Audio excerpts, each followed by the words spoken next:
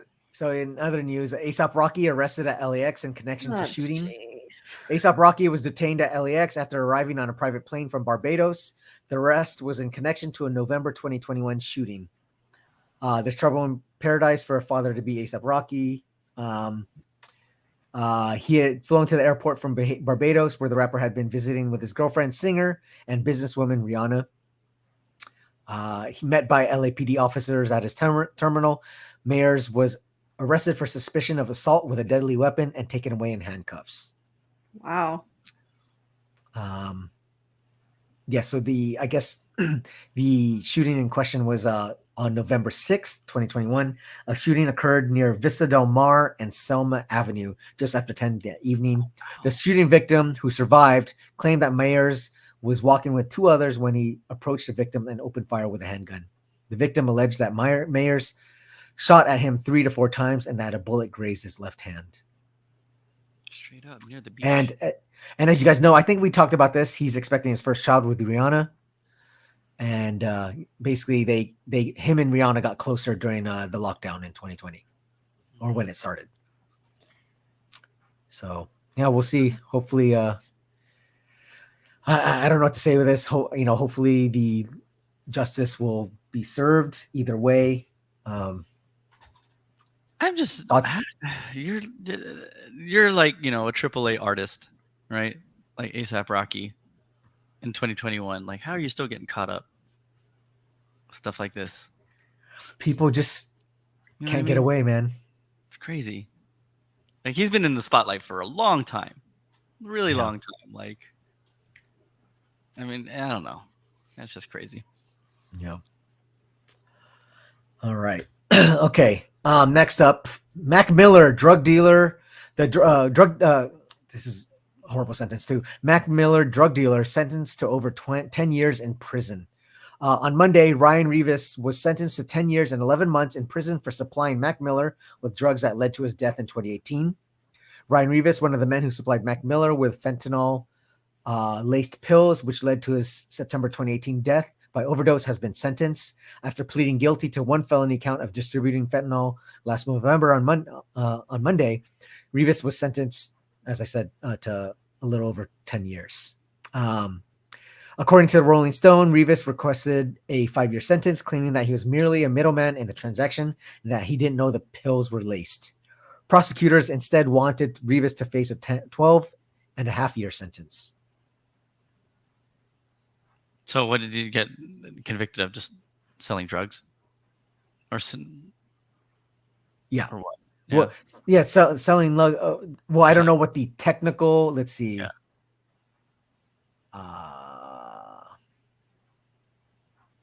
Distributing Distributing narcotics. fentanyl. Yeah, Distributing fentanyl. Okay. has been charged with one felony count of distributing fentanyl. Wow. Yeah, because okay, so that's why I thought the headline was a little misleading, because I thought they were like blaming him on the death. They're blaming You know what I Mac mean? Miller on the death. No. The drug dealer. The drug dealer. Oh, I see. I mean, Yeah, you know what I'm saying? technically, he facilitated the means of how Mac died. Yeah. Well, that's which why is I'm wondering. what they Like, were trying to nail him on. yeah. Because then that would have been, I don't know the technical jargon and stuff like that, but that would have been like Accessory? Yeah, like accessory, or would it be not manslaughter? What would it be? Are you saying like second degree or manslaughter? Manslaughter. I mean, Yeah. I mean, the intent wasn't there to kill Right. him. Like manslaughter would be that's like true. if you like force fed him the pills. That's Yeah. different. That would be like manslaughter. yeah. Yeah. He Yeah, just yeah. he just sold him drugs. Like Yeah. it was Mac Miller's 100% choice to use those drugs or not. So Yeah. I don't know. It gets dicey law wise with drug addiction because you're so addicted to it, you're not actually consciously making the choice to be taking those drugs. So I feel like it's really gray in how these kind of cases are tried, which is why a lot of people are like, well, 10 years for someone's life. But the thing is, like, it's legally, it's just very messy. Yeah. The fact that they even got a conviction is pretty impressive. And the sad part is it's because Mac was so well known. Had he not been an A-list star, he probably wouldn't have gotten this sentence at all. Right. Yeah. And that's a sad reality of the opioid crisis, which is a huge problem here locally. It doesn't get talked about enough. And our health department and our government are very vocal about it. But the thing is, like, it's like so many people are dying, and it's not who you typically think are, these are parents that are ODing in cars with their children in it. Like, it's really bad. Yeah, so I hope that this is a wake-up call, and that it gets taken more seriously, because the opioid crisis isn't going anywhere, I don't think. Yeah, for sure. Hey, shout out real quick, Alvin's such a nerd, happy 420. Hi guys. Hey, it's all about like perspective and approach, I think, in terms of like, because if you decriminalize like the usage of it and treat it more like a health crisis or public health crisis, right? Like deaths like this can not you can't like eliminate them all, but it mitigates it a lot more than like. Because like the need for fentanyl, or like the fact that fentanyl shows up in places because of the criminalization of drugs and like the rabbit hole that goes down. KJ Mix Radio says, I think it's the fact that he was supplying him with the drugs, some accessory to cause of his death. Question is whether or not he willingly knew about the pills being laced. Yep. Yes, that is, to prove that is almost nearly impossible. You won't be able to prove that he had knowledge beforehand that the pills were laced. And the sad reality is that these kind of deaths happen because when you're addicted to drugs, it's so powerful that it doesn't matter what it is, you're willing to take that risk. Right. Well, and also like the distributor's probably not testing these things either, nor does he care, right? Like, you get the product, you sell it, and then that's it, right? Like, it's all black market anyway. Yeah, it's just sad. Yeah, when you hear about these kind of deaths, it really gets to you, because like it's the robbed potential. I think that really, it's tough. 2018 so he would have been 30. Wow. Yeah. This year. Dang. That's crazy. Yeah. All right. Okay. Let's see. Where do we go from here? We should go to film and TV. Let's take this up a slight notch. Let's go back from so we're diving on that roller coaster. We're coming back up. All right. Here we go. Benedict Cumberbatch to host SNL over Doctor Strange in the Multiverse of Madness opening weekend. Oh, nice. So if y'all didn't know, it's premiering in the Multiverse of Madness is premiering that weekend of May 7th. May 6th. Yeah, May 6th. And so he's going to be on speaking of, with Arcade Fire. Yeah. Oh. There you go. Well, Makes sense. So that'll be fun. I think that's he's gonna be busy because he probably has a premiere on that Tuesday or Wednesday or Thursday, whenever they usually do those premieres, unless they do it the week before. They probably will do it the week before, and then he's gonna have to deal with that week of rehearsals for SNL. He's a busy man. It's the multiverse. So just get alternate versions of Doctor Strange to do. That's what I was gonna say. There you go. So And Arcade Fire has been on SNL a total of 5 times since 2007. They have really good SNL performances. Yes. Big SNL Canadian. Sorry.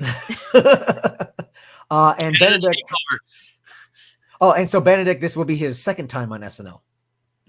So yeah, He's Nice. just naturally funny. So Yeah. that's- his character, like I love him as Doctor Strange. It's such a great casting for him to be Doctor Strange. Yeah, I felt. I feel like when I first saw Doctor Strange, the first one, I was like, oh, he goes toe to toe with Robert Downey Jr. in terms of that charisma.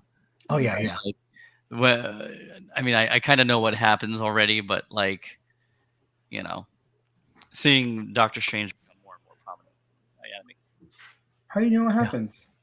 I, You got the inside track? No, because no, he's behind in his MCU stuff. He's trying to catch up with his movies. Gotcha. Yeah, That's right. That's Right. right. So, but like, Where are already you know- in the MCU at the moment? I am actually in the middle of watching rewatching Doctor Strange. Nice. So it goes. I just watched rewatched Black Panther, and now it's Doctor Strange, and I think the next one is Thor Ragnarok. Okay.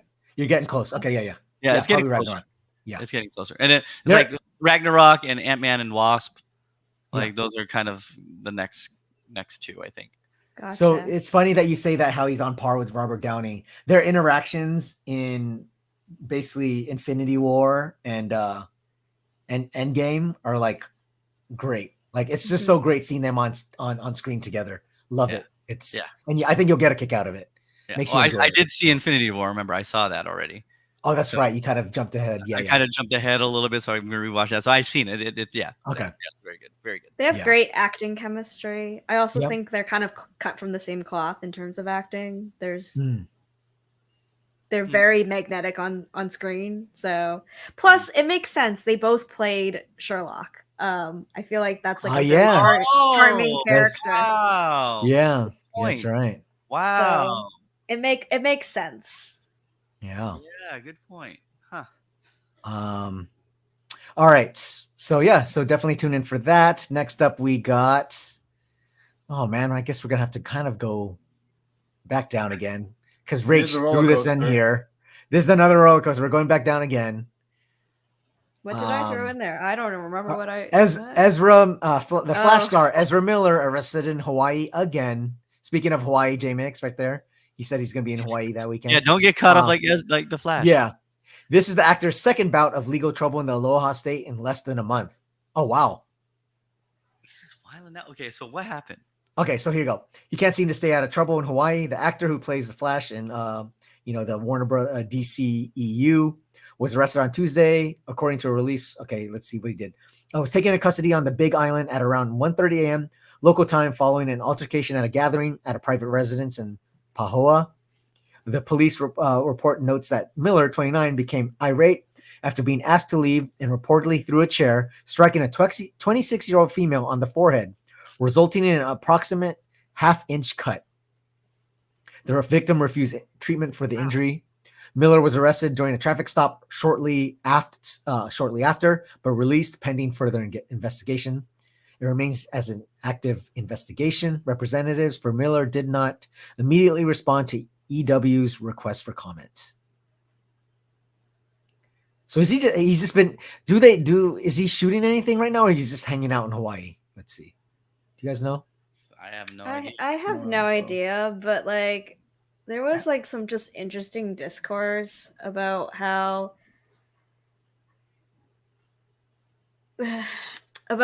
Ray Fisher and how he was treated with like being a whistleblower and the whole, being mistreated while filming, and then getting all this flack for speaking out. That's whereas right. Ezra goes and on a bender and like does all this stuff and not an eye is bat, which the double standard there, I think people Yeah. were like kind of pointing out. And can you, just for people who don't know who Ray Fisher is, if you can say, mention, he played Cyborg, right? Yeah, he Oh, played Cyborg. Yeah. right. Rewind a little bit. Half inch, like, was a cut a half inch long, or half inch Or like deep, deep. like stitches involved. Good question. Because Good those are question. two very different kinds of cuts. Yeah. Like, I don't think Probably it was length. deep. because Yeah, if it was she deep, then you definitely refused- need to get stitches. Yeah. Yeah, she refused medical attention, which I Okay. don't know. Maybe she was just drunk, and I have no idea what. Like these articles like are so clickbaity, but at the same time, Yeah. it's just like, why can't he stay out of trouble? I love Like, the description. you're Half in inch cut, Hawaii. like someone went up to her forehead and measured it. Like, okay, that's about half an inch. Yeah. Yeah. I would think that the paramedics are very good judge of like, you know, whether Also, or not the somebody paramedics, needed. so they defied that HIPAA. Oh, The paramedics were like, yeah, she had a half-inch cut. But if Yeah, she yeah. refused treatment, then their obligation to help ends there. That's true. She has to like willingly go with them. Wow. But yeah, it just I don't understand. You're young, you're successful, you're part of this like franchise. Like, what are you doing? I Drugs. don't it's understand. it just Drugs. comes with the territory, right? The Flash has a quick temper. Wow. Yes. Thank you, Neil. You're welcome. You're welcome. So yeah, to Rachel's point, he's had other troubles, like I guess in 2020, a video surfaced of him in Reykjavik, Iceland, where he appeared to grab a woman by the throat and throw her to the ground. Whoa! And Whoa, yeah. he chokeslammed her? What? Yeah, apparently. He pulled the Undertaker and tried to chokeslam somebody? What? Yeah, it's dude, just stay out of trouble. Come on now. I mean, and also, right here, he's a major player in the Fantastic Beasts franchise as well. Wow. He played Credence, aka Aurelius Dumbledore, in the series 3 films, including in the latest release, The Secrets of Dumbledore. Yep. I need to watch all of them. I haven't. So he's in like 2 big like Franchises. properties. Yeah. And he's throwing his career away. Well, it doesn't seem like he is because they keep hiring him still. So Right. I don't know. I don't know what's happening. We'll see. Here. We'll see. I mean, he should have caught flack for that one in Reykjavik. That's really bad, right? Yeah. Like, I mean, look, he's got drinking issues. Like, he seems to be a really bad drunk, right? Like, in Reykjavik, there's no reason to get upset at anybody. Like, there's nothing going on at Reykjavik. It's Iceland. Like, it's Iceland. Yeah, there's nothing there. Like, everything moves so slow. It's gloomy. Like, no one's angry at each other there. And yet he found a way to chokeslam someone. Yeah. I mean, so the fun fact about Reykjavik, I've been once. And apparently, like, all the corner stores or the little convenience stores, they all have like, a crazy wall of condoms because like in Reykjavik, like there's not much to do. So like anyone who's visiting, they just automatically assume you go to the bar, and from the bar, you go straight to the convenience store and you go hook up. Gotcha. So maybe that has to play in something. Maybe he was trying to hook up with somebody and this woman just wasn't having it, and then he lost his temper. It's hard to say, and I mean, Does he there's also no think point that's- speculating, but like, I just stop getting into trouble. Like, I don't understand. Yeah. Yeah. It seems like the DCEU is just having a slew of just not fun things happening to them because of what's happening. I don't understand. Is it like top down? Is it like management is not good and therefore everything else is just kind of falling to pieces? But Maybe the other big headline is Johnny Depp and Amber Heard and right, everything going down there. And I don't want to comment on that because it's definitely like an ongoing thing. And I know people have very strong opinions about what's happening there, but I think it's just it's awful what is happening. Yeah, for sure. Totally. Yeah, and I was gonna put the Amber Heard stuff in there, but I was like, we'll wait till after the trial and all that stuff. But yeah, so we're gonna go from one DCEU star to another one who's joining I guess maybe a potentially large property. We'll see. I don't know.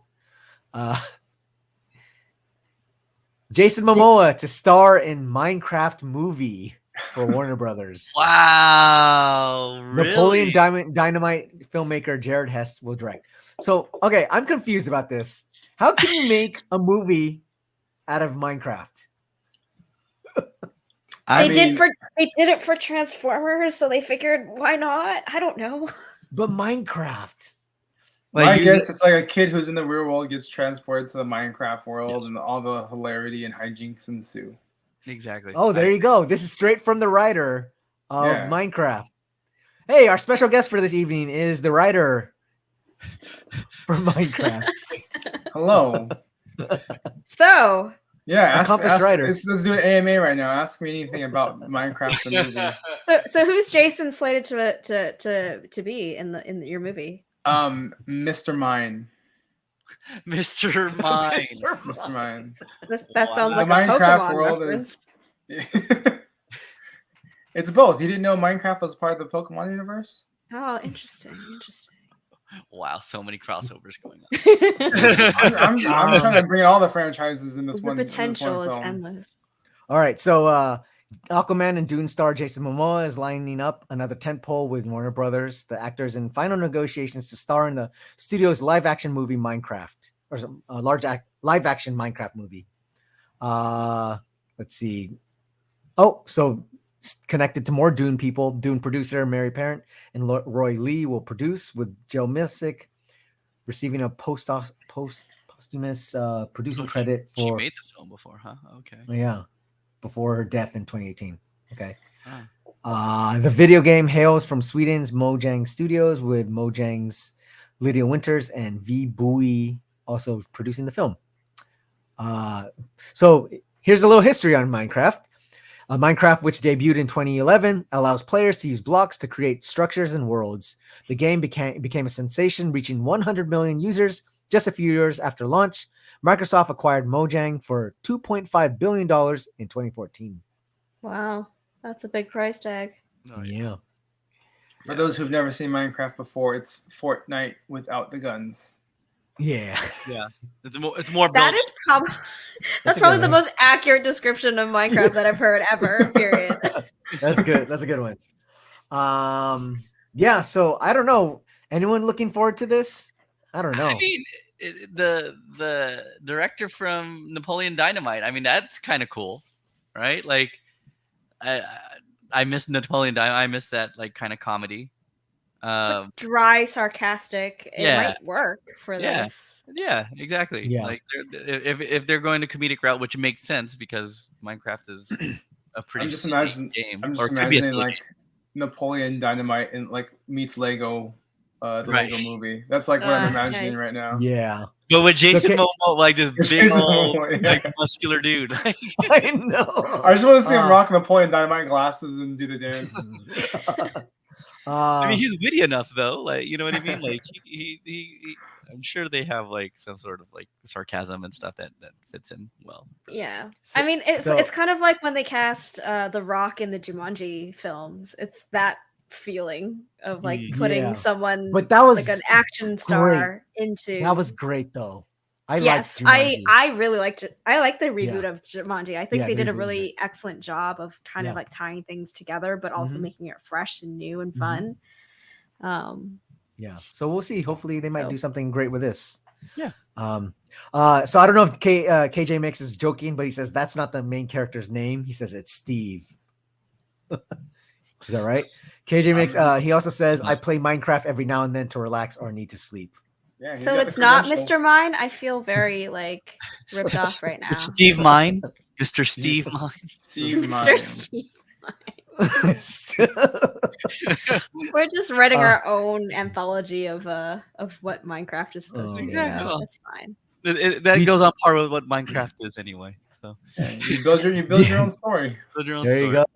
DJ Rose says I love Napoleon Dynamite, so I hope it's similar humor. Gosh. Yeah. Yeah, it might have, we'll see. Momoa, give me your thoughts. God damn it, Napoleon. Yeah. Make it Jason Villain. Yeah, so I'm curious. I think a lot of us are curious about because it's not like, let's say like, oh, Doom, right? Where you're shooting up, like because they made a Doom movie, right? and then Yeah. like a Halo, the Halo series. Oh yeah. You know, where it's like, oh, you have this objective, right? I mean, was there an objective to Minecraft? Build. Build. Okay. Yeah. Build. Okay. Build your own world. It's probably gonna have like a Ready Player One vibe, Maybe, yeah. like but with like a quirkiness to it. I think if they take themselves too seriously, the movie's gonna be just garbage. I feel like they have to go the kind of like, we're gonna poke fun at it. There's gonna be like a wink and a nod, Right. kind of tongue-in-cheek feel about it. Otherwise, I just, if they take it too seriously, I think it's just gonna completely flop. Mm-hmm. I want to see them take it real seriously, because that's where the real funniness is. Is like when you take it too seriously and get really deep into the world. That's when it's the funniest. Are they gonna have gratuitous like shirtless takes on Jason Momoa too, just to like add to the flavor? Because I feel like that's like probably written in his contract. Yes, but it'll only be in block form. Like you'll see a 6-pack of It's cubes. like pixelated. Yeah. That would be actually hilarious. Yeah. So KJ Mix says, because majority of the game you're just building and mining for supplies. There's an end game to it, but it really doesn't end. Yeah. There's like a little bit of PvP, I feel like, but it's not like it's nothing like crazy. Yeah. Okay. All right. Next up, we got first. So this was kind of huge. If you guys saw the stock market, there's a huge tumble with their stock. Netflix loses 200,000 subscribers in Q1, predicts loss of 2 million more in Q2. Netflix lost to 200K that they announced in their earnings release Tuesday. In January, Netflix reported it had 221.84 million subscribers at the end of 2021. During a 3-month period that ended March 31st, a time span that included the debuts of Bridgerton Season 2 and The Adam Project, Netflix says its total fell to 221.64 million subs. It marks the first time that they lost subscribers during a quarter in 10 years. And they said that, not accounting for the losses in Russia, where the streamer cut services over the country's invasion of Ukraine, it would have added 500K subscribers in Q1. Yeah, what do you guys think of this? Stop raising your prices and you'll be fine. Well, so I think that one of the big things is, you know, they're and we've talked about this, I think, in past streams, is they know people are sharing passwords, and we don't share passwords because we all live in one house, right, guys? Right. Yeah. Yes. It's the Caesar salad production compound. There you go. Yeah. The Caesar house. It expands all the way from California to Canada. That's how large Go our house figure. is. Now Right? I have my own Netflix account, which it's like crazy that I have my own. I don't share it with anyone. Like it's my little bubble. But I agree with Kaz in that, you know, they keep raising their prices. They also released I don't know if it was just a clickbait headline, but they are toying with the idea of, if you do have usage outside of your home, they're going to charge you more for that account, and they'll know. So that's something that to look forward to as a Netflix user. I'm gonna need a reverse VPN then, like where the IP just puts me at home versus somewhere else. Reverse VPN. Hey, that might be a good like app idea. Reverse VPN. Reverse VPN, that'd be a good one. But also, they have competition now, like stiff do. competition. Whereas before, you know, you could say it's not as good. Netflix has a broader breadth of catalog, but with Amazon, Apple, and Disney Plus kind of creeping in on their market share, I feel like unless they innovate, they're going to see declines more rapidly than what we're seeing currently. Well, then, like a loss of 200,000 after like the biggest boom they've ever seen because of the pandemic, like in like the large scope of it. I mean, it sucks to have a loss, but like the growth was so exponential during the pandemic that like losing 200, predicts loss of 2 million. That's like the 2,200,000 they gained from pandemic that weren't going to subscribe otherwise. Mm-hmm. Yeah. It's the trajectory that like the investors specifically are like worried about, right? Yeah. Like if it's 200 in Q1, 2 million in Q2, what is that going to mean in Q3, Q4, or whatever, and just 5-year plan, whatever. If they're not pumping out the content that they need, and I think to your point about the raising of the prices, I think they're playing catch up. I think they're taking a big loss over the past few years to make this amazing lineup of content, and now they're like, oh, that's not sustainable. Like, we need to raise the prices now. So they have to do that. The other thing that's not mentioned in the headline is that they also announced that they're going to release an ad-supported tier for subscriptions. Much like what Disney Plus is doing. Yeah. Disney Plus and Hulu, right? Hulu's been the pioneer for something like that.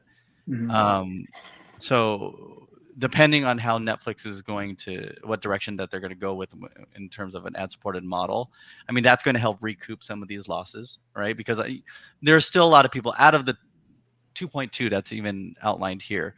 That there's a handful of them that want Stranger Things once that comes back, right? Yeah. And all these, or Ozark when it comes back later this year. Like, there's going to be people who are canceling just for now. And they're going to come back once they're like, oh, wait, that show's going to come back. Yep. Or they're going to release a movie that has a star, or a comedian that's going to release a special that they want to watch. Like, these people are going to come back. But if they have that ad-supported tier, that might help things be more palatable for the people that they lost. Yeah, that's a good point that you mentioned that, because I definitely know quite a few people who subscribe a couple months. They don't do the whole year. They'll just do it, to watch certain programming. Like you said, Ozark and what's the other one you mentioned? I forgot. But Ozark, Stranger Things. Stranger Things. Yeah. Right. There's Bridgerton. I'm sure again if that comes back. Yeah. But she got renewed for seasons 3 and 4. So there will be definitely more Bridgerton. Right. Coming. And they still have Shonda. I think this is the correction that probably Netflix has to go through, right? Like, every big company that has exponential growth always has have some sort of correction before they go to the next level. This seems like this is what Netflix is going through right now. I don't think they're going to go anywhere. They're probably going to to me, I think they might acquire somebody for the ad-supported model. I don't think unless they were building something in the background for years to support an ad-supported system, I feel like they would acquire a company that is well versed at that. Yeah. I saw somebody actually. I saw a tweet from somebody in the marketing world that kind of suggested that, and I was like, yeah, that makes Hulu.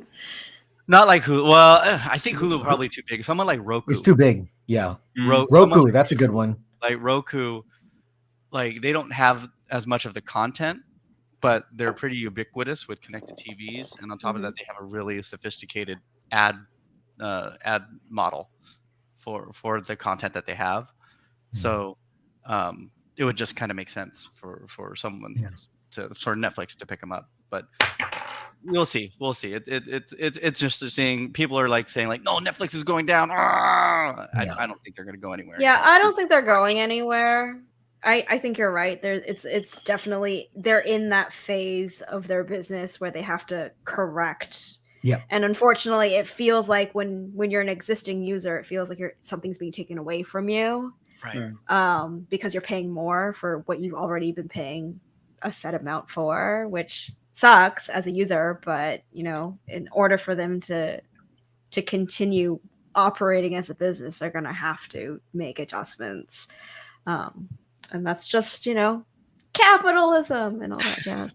Maybe they'll start printing their shows on discs, and then you have to get in a queue to rent them from the company. This is an interesting idea, Cass, that you're proposing.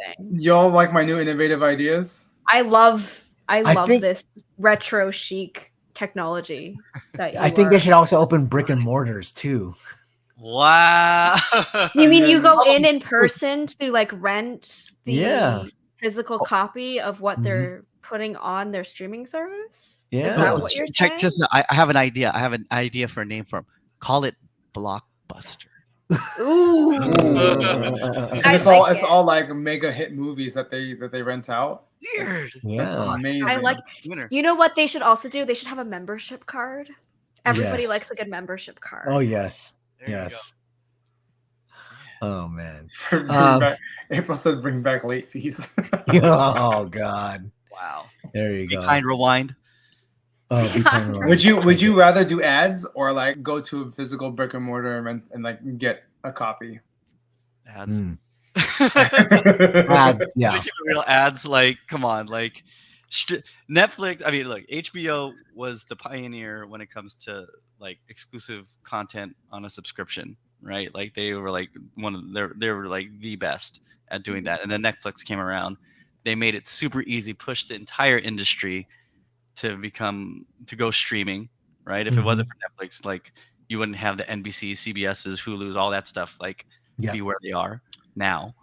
You give HBO too much credit. It was porn that revolutionized the That is correct. the pay to play. Well, I didn't subscribe to porn, or I didn't know anything about this. I was actually obviously young at the time. I don't know anybody that got HBO. They had the black box instead. They got you everything. But like, Netflix just pushed everything to streaming, so that there's a convenience factor to it, right? We're all just used to being able to get whatever TV show we want on our TVs at this point. Especially we're with the we're never pandemic. going back. I don't want to interact with people. Singing crazy. It'll be Laserdisc. Laserdisc. Take that one. Laserdisc. Laser. Look that up and if you don't know what that is. And April Fools, I did love renting DVDs when we lived in Seattle. Yeah, like for me, there was a video store that we went to actually. Yeah. What I liked was I was always about the where you can purchase the previously viewed or previous rentals, like where you get them at the discount. at a That's what I used to discount? do. Yeah, because I always liked watching the special features and all that stuff. So yeah, Outtakes are my funniest thing to watch. Like my favorite, like bloopers and outtakes. I love watching that content. yeah, that stuff's great. Yeah. Mhm. Oh man, I didn't think about that. Laserdisc through the mail. Can you imagine getting like a huge Laserdisc? I mean, they have those record sleeves. That's pretty much the same thing. Right. Yeah. Oh, how many of those would break in the mail? Diva, thank you for the man. sub. Alone. A lot of L&D. Cool. All right, so going from one speaking of Bridgerton, Hey, there's a little, Diva99 in the house. Hold on. oh, Diva99, what up, what Diva? up? How you doing? Shout out Diva. Thank you for the sub. Thank you for the sub. Oh, and good to thanks for see the you. I'm back. sub. Appreciate you. Almost a year. Wow. So speaking of Bridgerton, there's I guess some mashup. Let's see. So first look, Mr. Malcolm's List. Bridgerton meets Pride and Prejudice in its romantic first look. So it stars Frida Pinto and Sope Dirisu in this Regency drama directed by Emma Holly Jones. So Rach, you posted this. Do you know much about this? Is this based on a book or what's the deal with this? I don't know much about the production. I do know that there has been a increased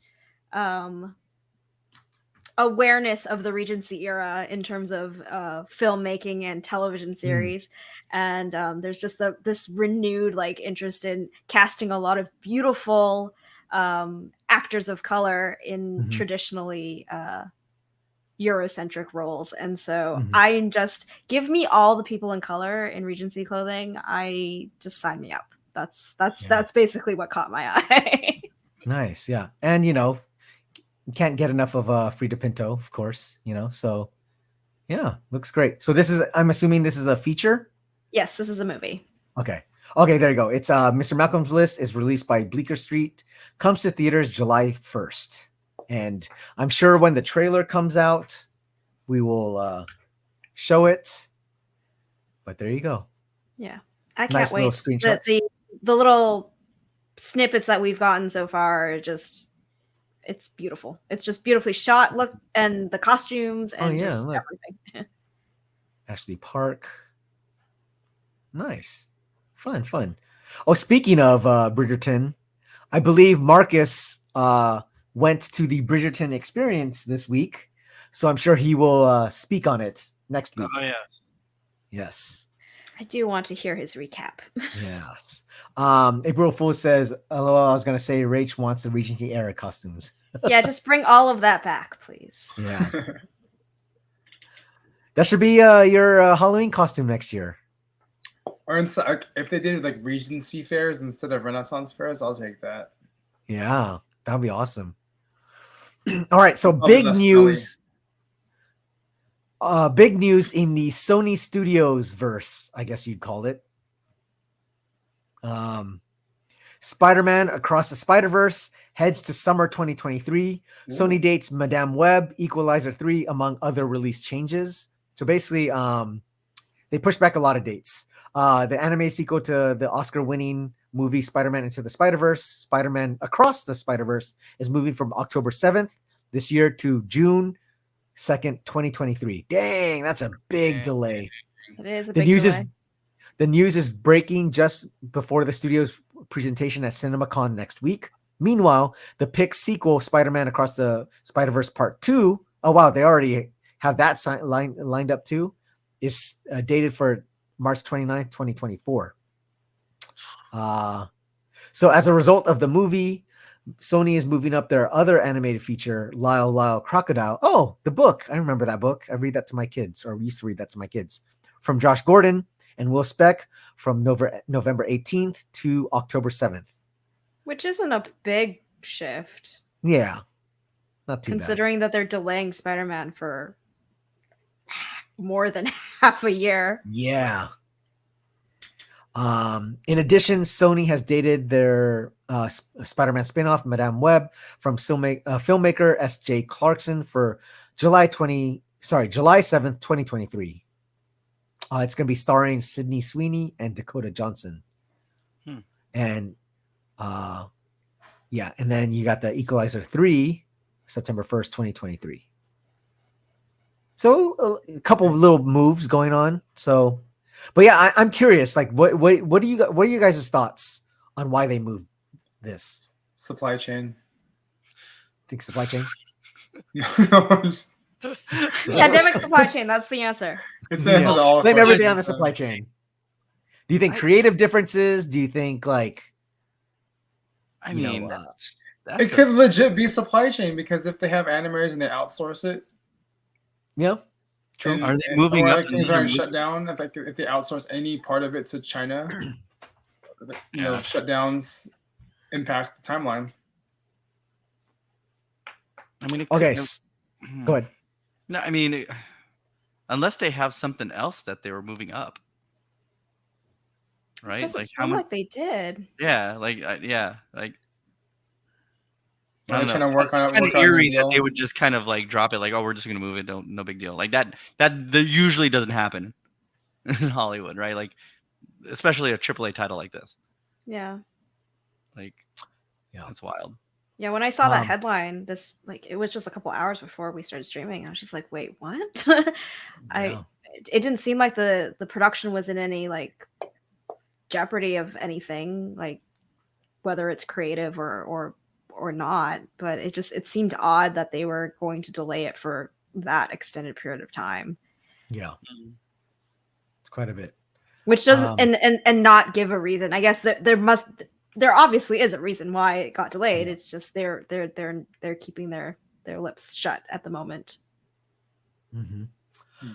Alvin Such a Nerd says, sorry, speaking on Spider-Verse, the co-director just joined in with Star Wars to do an Ahsoka series. Oh, to do the Ahsoka series. Oh, cool. Awesome. Oh, interesting. Okay. Yeah, maybe there's something behind the scenes going on creatively, and maybe everyone's just buckling under the pressure of the first movie doing so well. I don't know. It could be a multitude of reasons. Yeah, exactly. Multiverse of things. A multiverse. That was a much better pun. Well done. Thank you. Thank you. I was just warming up on the other one. This is now it's getting in. Yeah, it's real now. KJ Mix says, yeah, the next Spider-Verse films will be a 2-part movie. Sucks it's being delayed. Heard that Sony version of Morbius movie went over bad, so maybe that's the reason. That's another good reason too. Yeah. Maybe they want to get it right.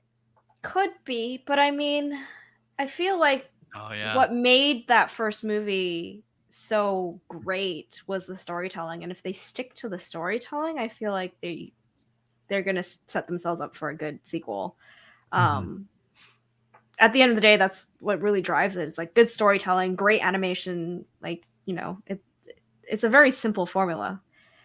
You put the art first, and the dollars come along for the ride. Yeah, for sure. All right. Okay, Also, so kind of let's. banging it Real soundtrack. quick, since we're on the topic of Spider-Man, not necessarily Mhm. Spider-Verse, but just talking like Spider-Man Homecoming.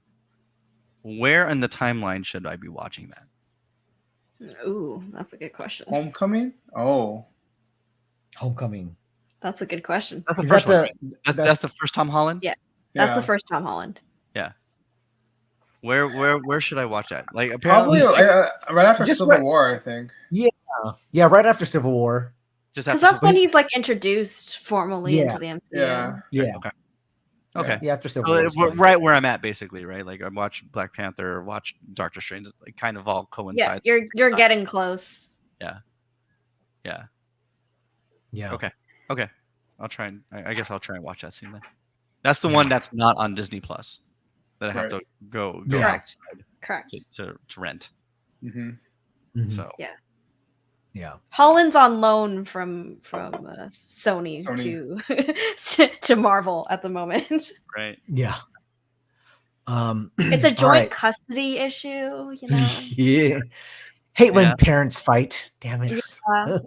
I wish mom and dad didn't fight so much. Maybe that's what Sony is waiting. Maybe that's why they pushed it back too. I wonder if they're thinking about other properties and like striking a different deal with Marvel.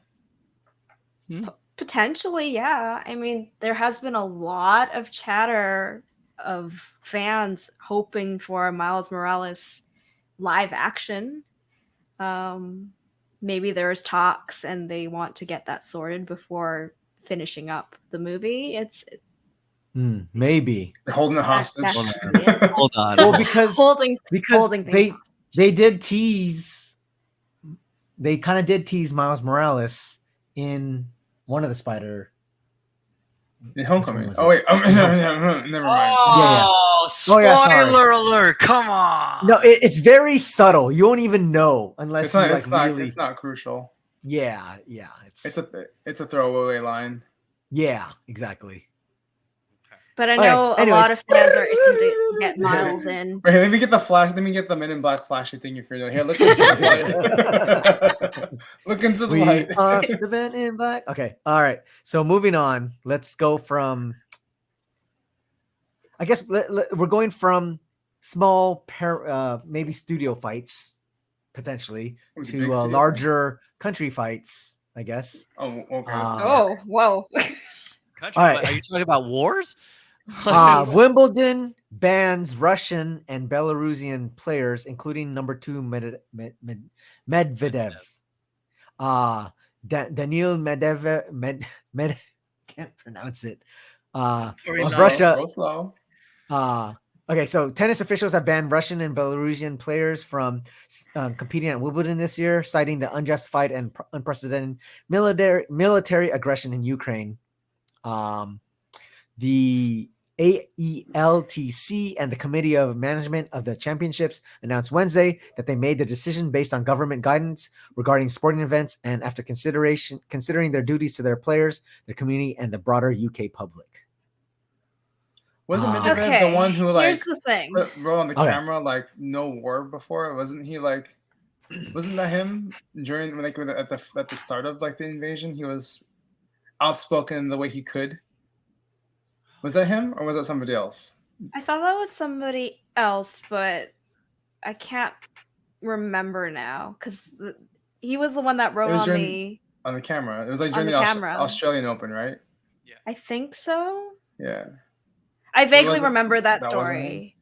I don't know if it was this particular player. Oh.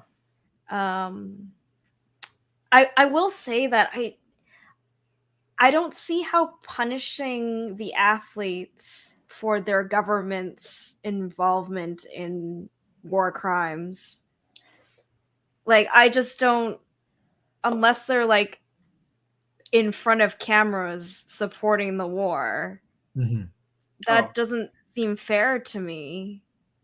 They're not, they shouldn't be the people that are responsible for what's happening. Like, it would just be like banning American athletes because of Trump. Like, you know, like I think that's a slippery slope.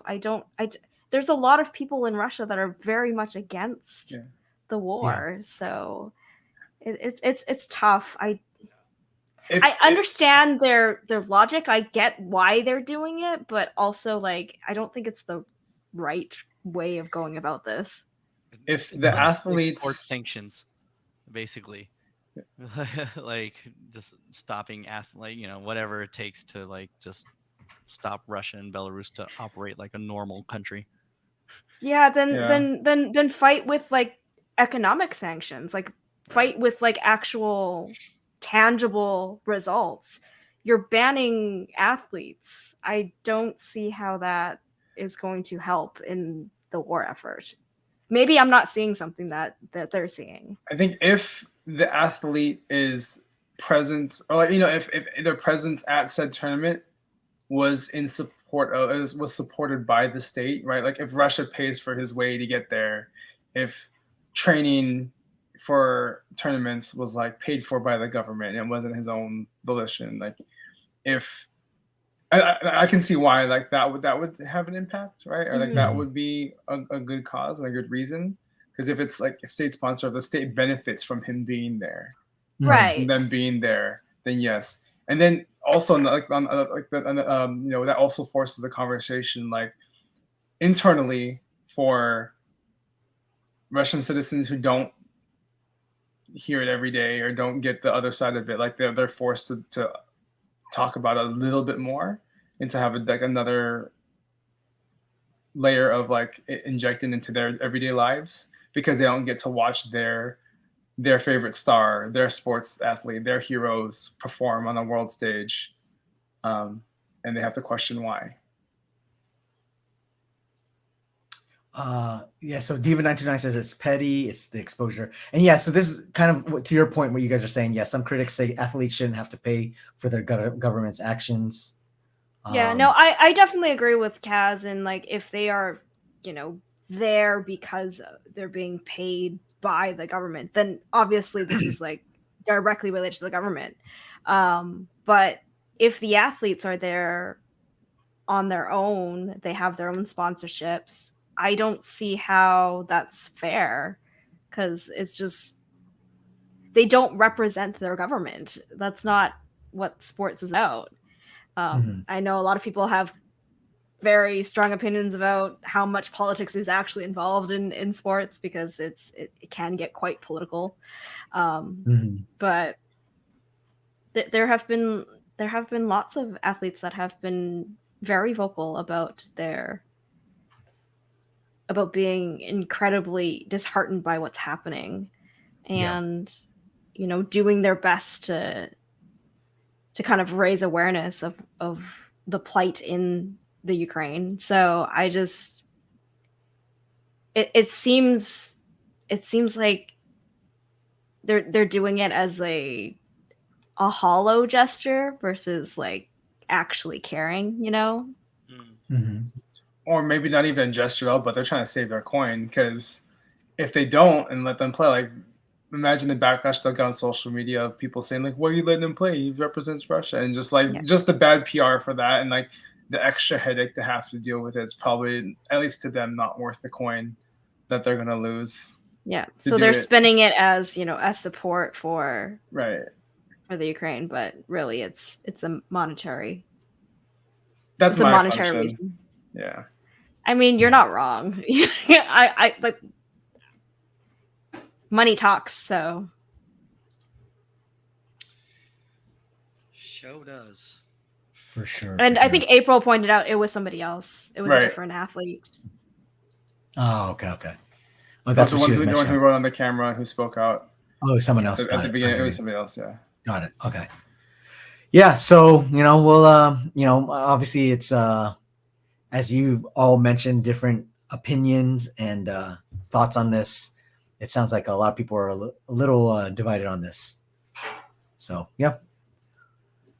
All right. Next up, we got some last couple things before we got trailers. Let's do this one. I'm sure a lot of you all heard about this one. We'll go straight right into this. Michigan school calls poison control after kindergartner brings tequila and shares drinks with classmates. One mom said her daughter felt woozy after having several sips of the alcoholic beverage. Man, kindergarten is not the same as when I was in school. Yeah. So school officials in Michigan said disciplinary measures will be taken after a kindergarten student brought a pre-mixed alcoholic drink to school and shared it with several classmates. Alexis Smith, a parent of a 5-year-old student enrolled at the Grand River Academy in Livonia, told the state news station that she was contacted by the school about the incident on Thursday morning. I asked her, like, is my daughter okay? She's right here and she looks okay. And then I said, okay, well, how much did she drink? And they didn't provide the information because they didn't really know. But I guess, some of the kids said they felt woozy and a little dizzy after several sips. And I guess what happened was the girl poured it in her cup and she drank it, and the girl ended up telling her what it is. And she went and told the teacher there's liquor in this cup. And the teacher gave her a funny face. Zender said. Could you imagine that? How did she know what liquor tasted like? Yeah, that point. Yeah. Oh, kindergartners. It wasn't their first rodeo. No, this story. I think is wasn't just it also all like, kinds of questions. Like, wasn't it what school the is Jose this? Cuervo branded like Nick's tequila something, like almost like a seltzer, like wine cooler. Wine coolers. Yeah. But to be fair, so 5% alcohol, which is basically juice. Yeah, but they're kindergartners. They're kindergartners. No, their body weight is They're nowhere teeny close to your tiny. body weight, dude. What are you trying to say? You look fit to I me, could be, Chaz. I could Don't be a worry. kindergartner. As I'm drinking a Moscow Mule in a can. That was perfect product placement right there. Okay, so let's see. Oh, Michigan. I heard tequila didn't have the worm though. At least the kids have the wherewithal not to drink Kid Rock's beer. I give them credit for that, because it's really hard to not drink Kid Rock's beer when you're in Michigan. And is that a thing? Yeah, in is that like? Michigan? Is it truly that big out there? Oh no, probably not. But just because he's from Michigan, then like, I don't know. Okay. It's like them, like, Michiganders like driving American cars only. It's that deal. So like, so for some of the rock, so for a kindergarten to rock a Jose Cuervo branded thing, that's brave already. So I commend them for that. I couldn't take it much further. Never mind. Officer Nerd says, surprised it wasn't Florida, but then again, would we really be surprised? Sorry if you're from Florida. Florida's wild. Florida boy drinks alcohol in kindergarten. Yeah. April Fools says Metro Detroit area. This is actually the next city over from the townships where I have family living. Okay, so so to add what this drink was, so it was a student did bring one pre-mixed single serve alcoholic beverage that was marketed as adult lemonade to school and share it with her 4 classmates. The spokesperson said, "While we tried to keep an eye on everything our students bring to school, that's simply not possible. It's unfortunate that these types of adult beverages can be easily mistaken for child-friendly drinks." Right, like it probably they thought it was like LaCroix or something, because all the new seltzer, like the new trends of alcoholic beverage, they're totally branding the cans to make it look like LaCroix or bubbly. Like Hence your mule. Show us your mule again. Oh, this one's classy. Ooh, it looks fancy. Like you have to drink it with your Moscow Mule. What is that? Heretic distillery. Yeah. Okay. Heretic. Is it Heretic. Like demonic? Yes. There's demons that came out of the can when I opened it. Wow. April Fools says, where was this TikTok mom's video and packing their school lunch?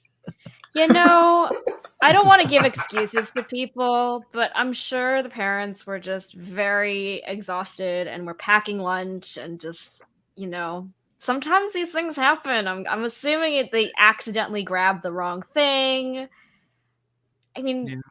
When you say Or they were just exhausted, you mean hammered in the morning, hungover, like, right? oh, what did he do? Just little Johnny had one of these. Here you go. It's a juice box. There's a Ray- pre-mixed Ray bottle said- of Jose Cuervo. Hold Yeah. on, let me see Cool. that Jose Cuervo lemonade. Let me look this up. Just Let's see imagine. what this looks I'm like. curious now. Does it There's look- like Pogo and Ben and was it Ben? Like, Pogo was on the can. It's got like the cartoon Loch Ness monster on it. I guess it might be this one. Show it. Because if it's obviously then there's some sort of neglect happening. So I think it'd be this one on the right. Oh, that's juice. Yeah, it That looks looks totally like, juice. come on. That's juice. That's straight up. I don't think this was a malicious, purposeful thing. I think it Nah, was that just looks an like a- accident. That looks like a squeeze it. But here's the thing, though. That kindergartner was like, "Hey, this is alcohol." She told. You know what I mean? Okay. Like, So she was aware that it was alcohol? supposedly, it sound. Yeah, So I think that's different. If she knew what she was doing, I think that's totally different. But if, Yeah. if it was just a genuine accident, that looks like juice to a kid. They're not going to know any better. How They're in much kindergarten. drinking- Yeah. How much drinking goes on around that kindergartner for it to be like, oh, yo, this is alcohol? I mean, Yeah.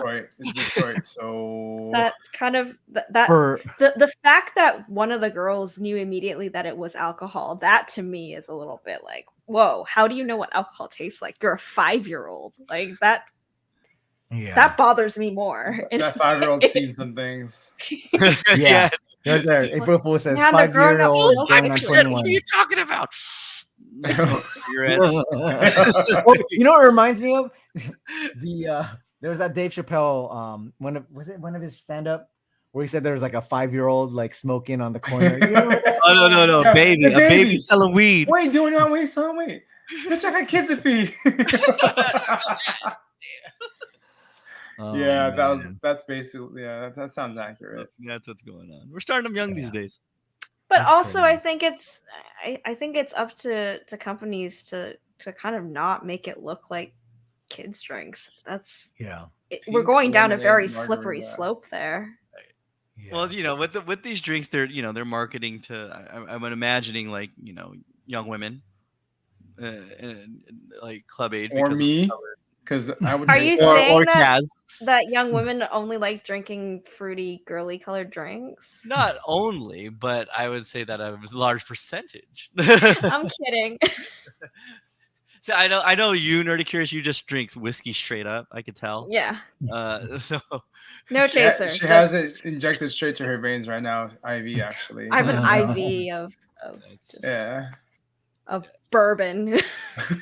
Friday night she Canadian- goes Canadian Oh, nerdy, see- nerdy faded. See, this is a good point. Diva99 says stuff that can be put in your purse. Yeah.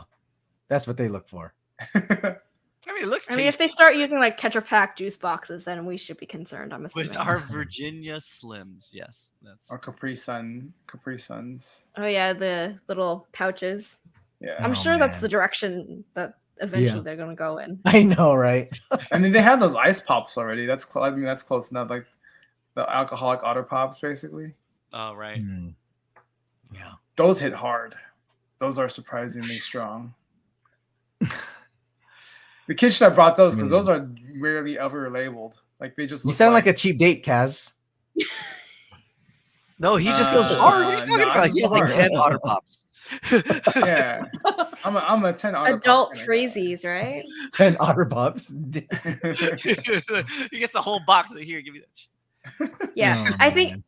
if the child knew what it was and was like cognizant of sharing alcohol with her friends, her They'd be kindergarten friends, mischievous. then there is definitely a parental issue at hand. However, I don't see that being the case. That's Yeah. gonna be an interesting parent-teacher conference. So, are you guys alcoholics? That's like the opening line of the. How does this 5-year-old know what alcohol is? April, yes, please. Hey, Cat. That would be great. I'm tapped out. Is she Oh, watching? you got a from, little bartender, Another room too. personal waitress. April proving once again that she is indeed the better half. Absolutely. Yes. She's All the right. half has access to the fridge. So April's so the yeah, best. but no, this is true. Like what Diva said. Why is the alcohol accessible in this house? What the fuck, right? Yeah. Yeah. Yeah. True. Or they could have snuck it. It was like a family party the day before. Maybe. Yeah. It's hard to imagine a 5-year-old just like wanting to like try alcohol unless like the parents are very like open with it. So, I mean, at the end of the day, obviously it's on the parents, but at the same time, I still think it could have been an accident. Whereas, Or like siblings, right? or older siblings, yeah, that too. siblings. So, I Yeah. mean, Boom. Look at that. There you go. We From almost chat- had a cameo Hey, of chat to April hand. Fools. From Live. chat to Yeah. hand. Look at that. Wow. I know. I'd like a waiter or waitress like that. What is that called? Amazon Live? What is that? Here, I have it too. Pick up the can. Straight up. We gotta Alright, play that trick one of these days. you need to drop it from your screen down to Oh, now that would be clever. Julius. Just that would be cool. There Um, we go. Just dropped it. All right. So moving on. So this is a pretty cool thing. Saturn, Mars, Venus, and Jupiter will line up together this month in a rare celestial spectacle. And I bet you can see Uranus. Oh, Wah, wah, wah. So the not unique spectacle. not as good as Neil's multiverse. I liked it though. I liked it. It was good. The though. unique I spectacle. The unique spectacle began on Sunday, April 17th, and will last through Wednesday, April 24th. You still it'll have be time. Yeah, so it'll be visible to the naked eye and via telescopes. That sounds very eerie Stargate stuff that's about to happen. I know, huh? So it's gonna open the portal to the dark universe. Dude, it's it. Yeah. There's gonna be 3 Spider-Mans in the United States running around. It's gonna be crazy.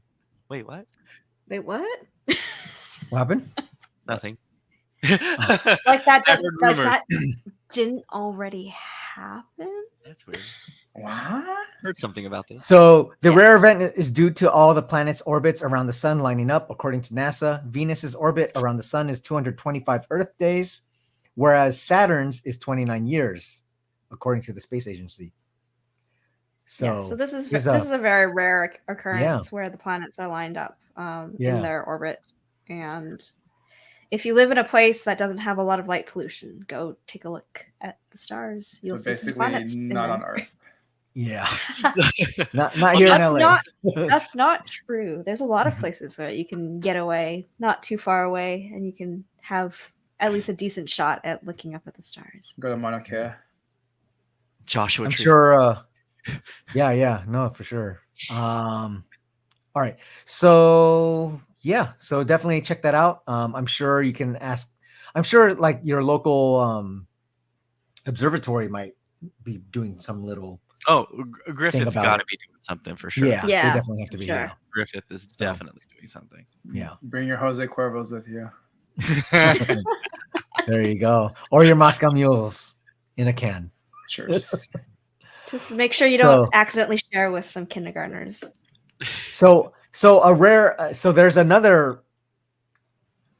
I guess something that was highly beloved, or no, that's not a.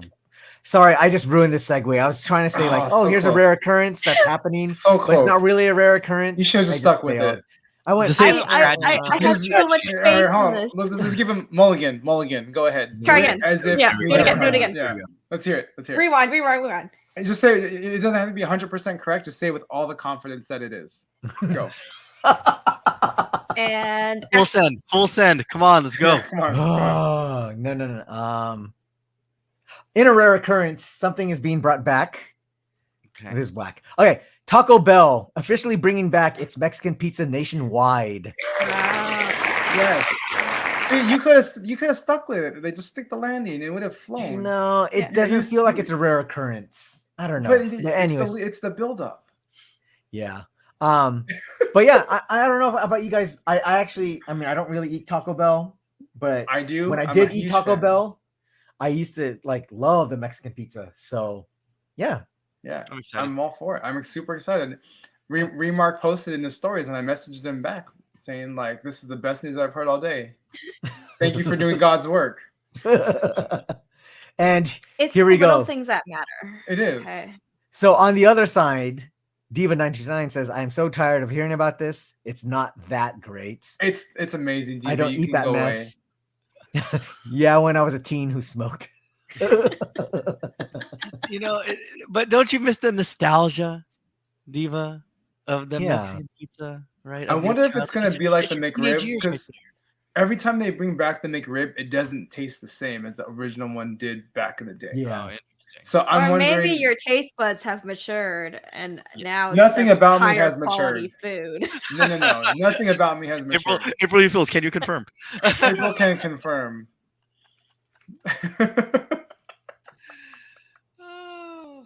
I never expected you to just like outright diss yourself, but okay, sure. But even just this picture alone doesn't look like the Mexican pizza I remember. It looks smaller. I agree with that. Yeah.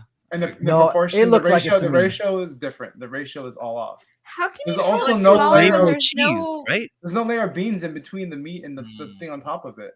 Like it's all wrong. Maybe someone made a home creation of this and said, this looks like enough of a Mexican pizza. Let's take a picture of that and use it for the article. You don't Nope. have perspective. How do you know what size this is? Oh, I know. Dang. Okay. Kaz knows his Moscow Mule And Taco and Bell. cooler type drinks and his fast food. I can just do a blind taste test of all the Taco Bell hot sauces. I can name them. You have an Serious? academic citation for hip hop, but you really should have one for Taco Bell. Oh, that's There you in the go. works. That's in the works. Okay. We're Oh, currently man. in the editing phase right now. We sent it Whoa. to the publisher. So Gotcha. everyone's like chiming in on this. Hold on. Okay. So DJ Rose says, I love it so much. Extra mild sauce. I had Diva says I had one before they got rid of them and regretted it. I'm such a nerd says I was just about to say it was a stoner munchy food. I If mean, nothing perfect else- for 420. Yeah, there you go. If nothing else, my taste buds matured. Sticky Crazy says, do they have that high C ecto cooler to Oh, match? Oh my God, yes. god. Sure. Yes, I hate- Ecto Cooler. That I did not like though. I I see. hated the ecto cooler. It Oh, was disgusting. KJ Mix Radio brings up a good point. Bring back the enchilada. I don't think I had that one. Is Oh, that an burrito. enchilada burrito? Yes. Yes. Okay. Yes. It's super cheap. basically a Taco Bell version of a wet burrito. Yeah, it's a wet Gotcha. burrito. Is that what it'd be? Okay. Oh, got Oh, it, so yeah. good. That and the Mexi Melt were two of my favorite Taco Bell items back in the day. So Okay. I hope that they bring them back. Do you remember those commercials? Like it was like I think it was like the double decker, where they're like, oh, someone's got taco neck because their neck was just like Yeah. like this because Neck or they something. had to tilt their neck because of the double decker was like too large. Yeah. Yeah. Yeah. So, funnily enough, I had a conversation about Taco Bell with my brother last night, and we were talking about How fast great food it is. chains Yeah. and the prevalence of fast food chains outside of the US. Mhm. And that Taco Bell hasn't been one of those ones that kind of gotten a foothold anywhere else but the US, because we don't have that many locations of Taco Bell here, at least in Vancouver. Yes. It's also not very good. Like there's a distinct taste difference between what you can get here and what you can get in the US. And the fact that it wondering- hasn't made it big in like the Asian market or the European market, and we were just like wondering why, and like, you know, is it like a supply thing? Is it like the fact that you can't adapt the menu to fit the local cuisine in a certain way, the way that McDonald's, KFC, and Pizza Hut have been It able must. to do? So Here's- it's I have a interesting. theory. I have a theory Canada on that. can't get the same Taco Bell as the United States, then yeah, there's just no chance that Europe or Asia would get the same flavors. I have a theory. Exactly. All right, Rach, I have a question for you. How is your like actual Mexican food in Canada? And that is where you're at in BC, in Vancouver. It's in the last 10 years, it's gone really good. Okay, but, like, it's- in terms so of it's like tacos, with- burritos, but it's Yeah. more of a it's more of like mom and pop shop type Right. restaurants that have opened up. So, we have but like like, specific within the last- taquerias. Yeah. So So- like within the last 10 years. So like the palette and the flavor for it is like still developing. Would you say? I don't it's getting more and more established. At least the Tex-Mex scene is really popular. Oh, Tex-Mex, And traditional Mexican food as well. So you have both, but the Taco Bell has never had any like real headway in making it big here in locally, whereas the smaller local franchises have done really, really well, which is interesting to me. Interesting. Okay. Man, y'all are chiming in like crazy. Okay. So Passionate about Taco Bell in this chat. I know, right? I wouldn't eat it now. Thank you. It's not good. Taco Hell isn't Mexican food. April Fools agrees. And KJ Mix says, nope. It's all about the food is prepped. I should know. I'm a fellow ex-Taco Bell worker. April Fools says, I mean, it's coming from Irvine. Many moons ago, by the way. Exactly. And that's the only time I eat it because it's free when I go there for trainings because my school has a site there. Oh, and Alvis S. Nerd says their office is really fancy. Oh, interesting. Man, y'all are this is hilarious. I like this insight into corporate Taco Bell. Wait, what happened? Hey, Kaz, what happened? We lost my Kaz. internet froze. I'm again my parents' house. I'm on okay. Wi-Fi. I'm not hardwired in, and their Okay. Wi-Fi is not great. Okay. I was you trying to haven't say, jittered though. You haven't like frozen, so you're pretty good. oh, cool. Yeah. I was trying to say like if like the palate for like real Mexican food is still like developing, that like the palate for fake Mexican food is definitely not there yet. you have to get the real, or at least like, more closer to real Mexican food. Yeah. For me, I the will Taco Bell is like if like it's like me drinking LaCroix thinking I want orange juice. Like I will drink like orange flavored water to have the essence of orange, but like I know it's nowhere near close to near close to real orange juice. Mm-hmm. That's how I feel like Taco Bell is. It's like the LaCroix of Mexican food. Yeah, I feel like because we're such a foodie town that they just didn't really have a chance the second that Chipotle really took off, and the second that all the local taquerias started really like just getting a lot of local like people just walking to the shop clientele. And so they don't have a chance now because there's just so many other options that are deemed better. Yeah. Facts. And I think, people's preference for taste, there's definitely like a very snobby kind of culture in terms of food here, I think. And, sometimes you just want a McDonald's burger and you don't care that it's, give me fries with cheese curds and gravy on it. I'm a happy camper. So like, I used to be extremely snobby about food in my university days because it was just like, we don't want to eat this. You but are now definitely it's like, if people want to have a burger or a taco from Taco Bell or whatever fast food is their fancy, go ahead and just enjoy. Life is too short. What's like the go-to drunken fast food spot out there? Like the late night, like you just need to like satisfy, you need to eat something before you pass out. Like I mean, not from first-hand experience or anything, but like just So the two things in Vancouver that you will see open and busy and full all the time are a donair place or pho. Oh God, that's so good. We're very it's a very Vancouver thing. You're like San Jose. Yeah. Wait, but donair kebabs, right? Yeah, kebab. Yeah. Nice. Yes. Man. I can imagine just like some halal guys at like 2 a.m. That sounds wonderful. Yeah. That's basically that's what if the clubs are closing and you needed food at Comic-Con. Sometimes pizza, but it's usually like a kebab place, or else you're driving to pho. I remember like at Comic-Con in San Diego Comic-Con going to some kebab place late night. Kebab shop? Yeah. No, those aren't open late. Those aren't open late. It's somewhere No, there's one that was like open super late though. Oh, it was like after Gas Lamp, but it was hella good. But I remember those like I didn't go clubbing per se. I stopped clubbing when I was like maybe 23 or 24 because the clubbing scene is not great.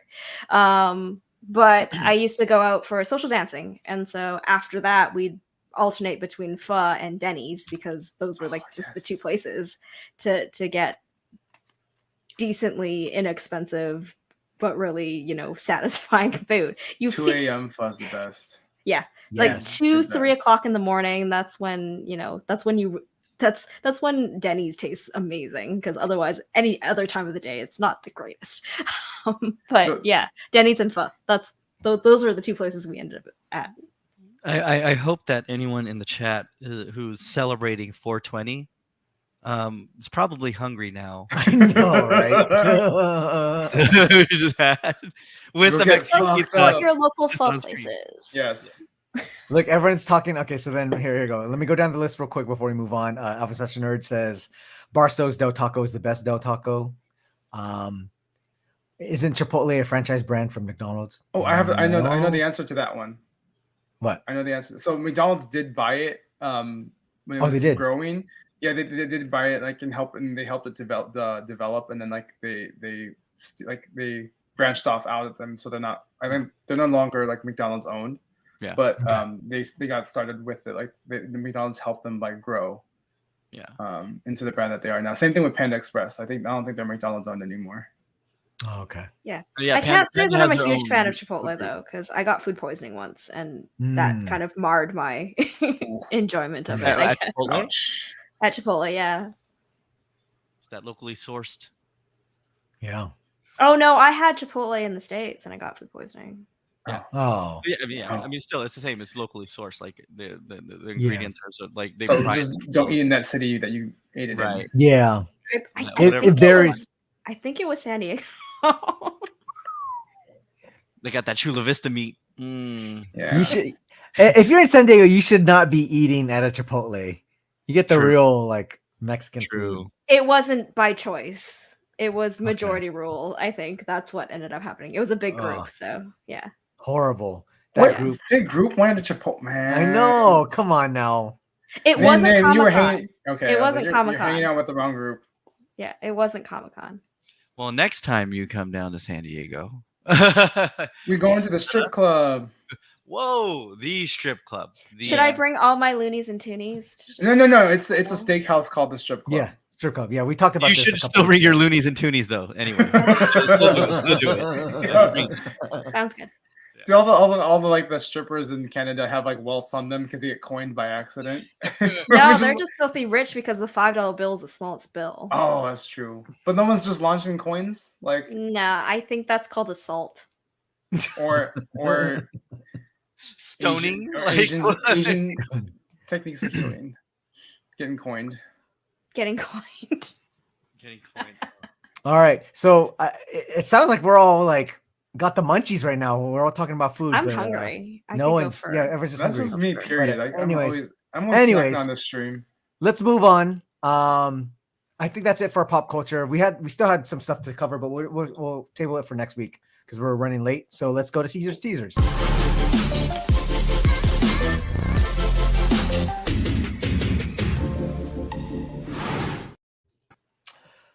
Welcome to our segment we call Caesar's Teasers, where we talk about or we show upcoming trailers.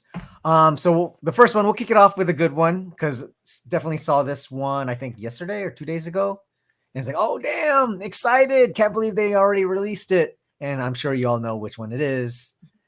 This one's Marvel's Thor, Love and Thunder. I haven't watched this yet, actually. So Okay, this is here my you go. first. Here we go. Here we Get my go. live reaction. All right. Is there spoilers, by the way? Full screen, full screen, full screen. Cover your ears, Neil. Close your eyes. Just cover your ears. Not close your not ears. really, not too much. Okay. And this is the fullest it can go. Okay. Unfortunately, sorry. Okay, here you go. These hands were once used for battle. Now they're but humble tools for peace. I need to figure out exactly who I am.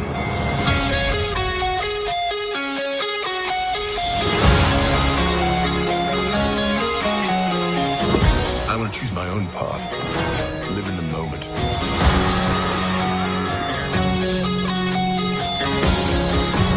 Hi, Subi. Remember what I told you? You ever feel lost? Just look into the eyes of the people that you love.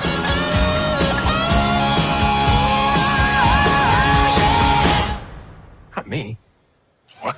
Just listening.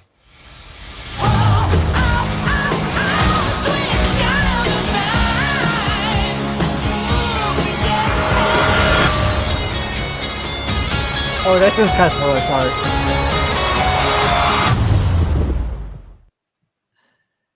Yes. Excited. So, Is it written by the guy who does Guardian? What's his face? no. So this is well, it's not Taika, written, right? but this is directed by Taika Waititi again, who did Thor Ragnarok. So Okay, you're gonna see similar vibes. You're yeah. talking about Gunn. That's Yeah, Yeah, That's James Gunn. Yeah, that's James Gunn. I forgot that the last time we saw them that he was with the Guardians. So I was just Yeah, like, I'm right? confused.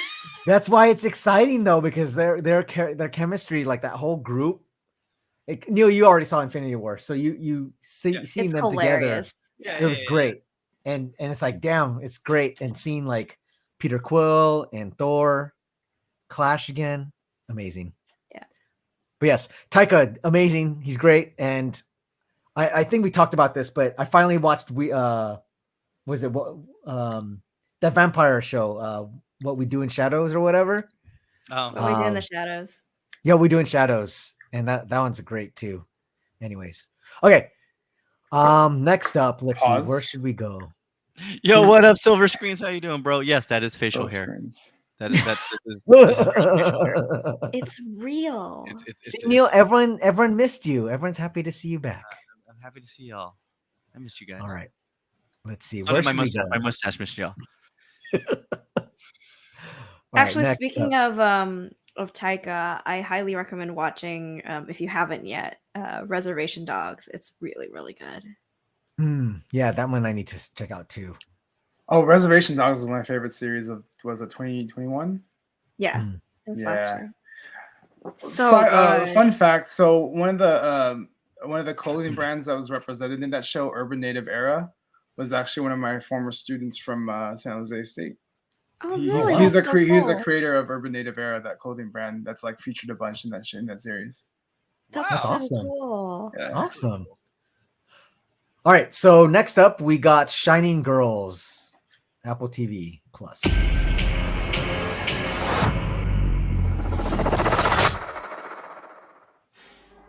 Memories are fragile. I want us to sketch out the right man. We just need enough details for someone who knows him. It won't work. No one knows him. I heard this morning, city workers found a body from a young woman called Julia.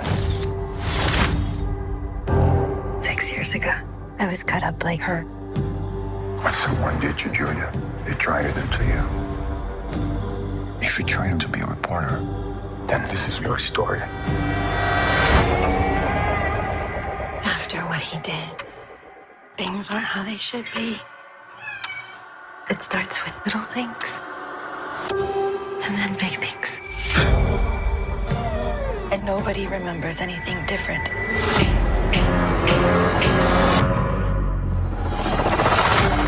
There are multiple women dead over multiple decades. He's the one connecting them. There'll be more. I don't know how, but he's been watching me since I was a kid.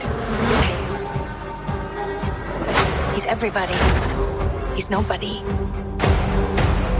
He's all the time. Why are you doing this? How are you doing this? Just because something hasn't happened doesn't mean it won't. We're all connected. Things change for me just like that.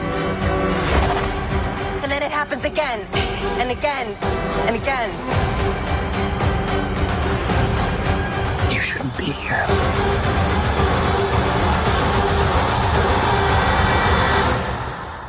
What's his name?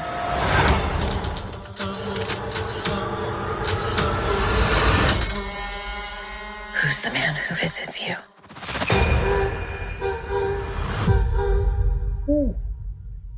Well, that's unsettling. That's intense. So and gotta love Apple TV Plus. They definitely have good content though. So that is Shining Girls, streaming April 29th. It's the multiverse of serial killers. Yeah. All right, next up we got the Time traveling serial killers. Time traveling. We have a trailer that has a voiceover that inspires Neil very deeply. Oh yes. Wait a second, Miss Julius. Yay! Can you intro the clip, Neil? Yeah. Sir. I, Sir David Attenborough, have wanted to stop by because I am dropping the most fire trailer to all my homies on shooting the shit.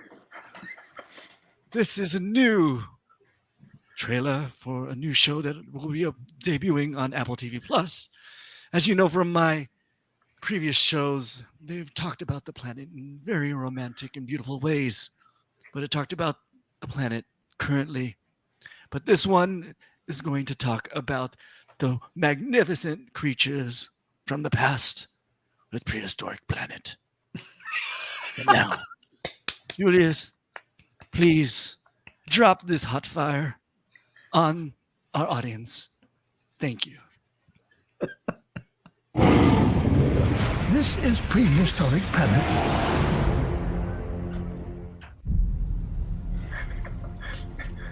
There was no There are difference. many ways to describe life on this planet.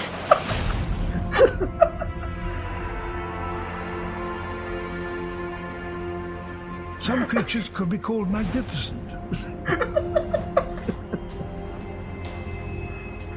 Or monstrous.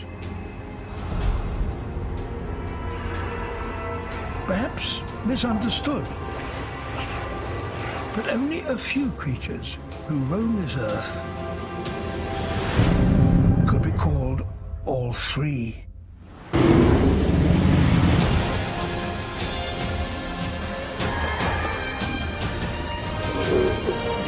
Explore the coastlines where giants roam.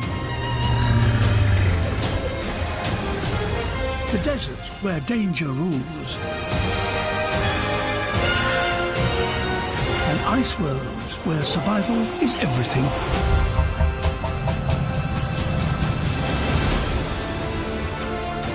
Join us for a story you've never heard,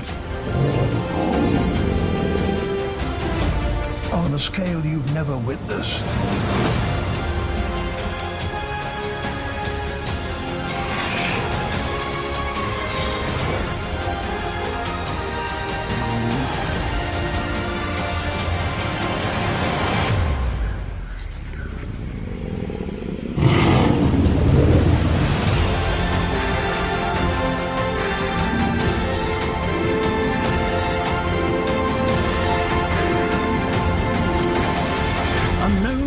Unexplained, unbelievable, until now. I must say that after watching this trailer for the first time in the wild, I am very impressed with the way that they produced it. And I am humbled that you are all excited to watch this on May 23rd. Thank you all again for watching this trailer, and good night. Can we do a live watch of this with commentary? Yes, that would be amazing. I desperately want David Discord. Attenborough to say fire for some reason. Yeah, sweet fire. This is hot fire in the Mesozoic era of the dinosaurs. I want to see Attenborough's review of Coachella weekend 2. Well, next week. Tune in next week for David Yes. Attenborough. Oh, yes. Narrating Coachella weekend. Oh my god. There was like no Awesome. difference from his intro into it starting. And I was like, Can you record a drop for I me? couldn't I take will. it seriously. Can I, what's it called? Can I commission you to do a drop for me? Yeah, why not? You need an extra coin. Just make sure you reach out to my people, and we could definitely settle on something for your show.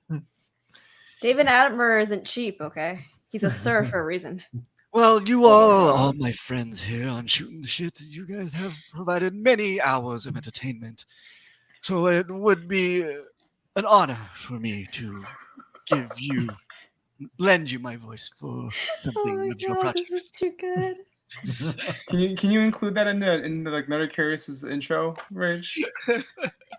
Podcast intro. And welcome to Nutty Curious. Wow. That would be a great intro. Clip it now. And my God. Print and send. Nice. That's right. Neo Geo, shout out Neo Geo. He says Yo, Jon Favreau, shout out to Neo Geo. who produced that, can do no wrong, and neither can DJ Neilsix. Thank you. Many hours. Neilsix you keep talking about. I only see Sir Attenborough. There you go. Thank you, Rachel, for noticing my youthful complexion. Can we talk about though how this quote unquote documentary is a deep straight trying to get us to believe in the theory of evolution because of dinosaurs? Oh gosh. Sorry. I could keep that one up for a while. Oh man. All right. Well, so I mean, next, it's say that that's even a documentary because it's fake. It's not actual live footage of dinosaurs. We don't have that. What? So, Like this is it's tiptoeing that line of it. Is it really a documentary? We're talking about history, yes, but it's like a recreation of what we think they look like because we don't even know they look like this. So. Have you heard or seen like the Obama narrated national parks new series on Netflix? I haven't yet. No. we just showed the trailer, but we didn't watch it. Did you watch it? Okay. I watched. I heard in the background. April was watching it like while we're doing some cleaning around the house, like last weekend, I think. We'll talk about it during what we've been watching. Oh shoot! Okay. Yeah. Okay. All right. So next one. This one is called "We Own This City" on HBO. Check it out with John. Was it John Bernthal? I think. Yeah. Okay. Here you go. We own this city. You guys know who I am? Oh, this guy. Hey, so tell me something. We asked the questions. I'm just curious. I mean, what brought y'all into us? Long story. A lot of twists. No doubt. No doubt. I'm Nicole Steele with the Department of Justice. In a city of 620,000, BPD cops reported over 300,000 pedestrian stops in the last 5 years. You guys have locked up and beat on so many people, we can't get 12 in a box who are willing to trust what a cop says. Could there ever be a moment where a police officer performed their job in such a manner that you would agree with the finding that he should be fired for abusive behavior or brutality? Certainly. Has it ever happened? We're doing our jobs. What do people want? For us to stop policing? They want us to do it without the collateral damage. You know, with the Baltimore cops, you don't have complaints they're doing every day. No. They sure as hell ain't policing. And you can't just blame the cops. We serve the politicians who thrive on being tough on crime. And when they reinstated me, they put me in a unit made up of a bunch of the biggest crooks in the whole goddamn department. These men right here, my detectives, we do things by the book. Mr. The Madness, I'm living. Drug war justifies a lot. Mr. The Madness. This is a dysfunctional police department with a culture that looks at accountability as a four-letter word. I told you weeks ago about a federal investigation. There's always a rumor of a federal investigation. This shit never happens. It's Baltimore. This shit been going on for a long while. We just followed the leader. Am I going to lose my job over this? Look around. We built this machine where half the damn country part with money and power and chew up the other half. They didn't have anything to begin with. Watch it work. I feel like we got it. I teach these young kids to be good, honest cops. Go, police! rest is up to them.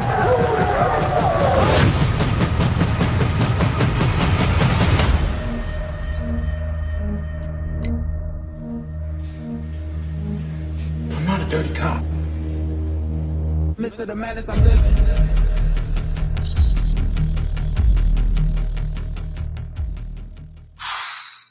Well, that's hitting too close to home. Yeah, a little bit. David Simon's back, right? That's The Wire. Oh yeah, that's right. Yeah. And what's his face? Marlo Stansfield is he's a cop in this one. And you know, there's a few other like actors from The Wire. That's part of the show. So definitely bringing a lot of that vibe back. Much more of a blockbuster though. Like I felt like The Wire was more shoestring budget, but really gritty. Right. Like the way that this trailer was shot, like there's definitely more of like a theatrical element to it. Man, this is so good. I'm very topical. Yeah. Oh yeah. For sure.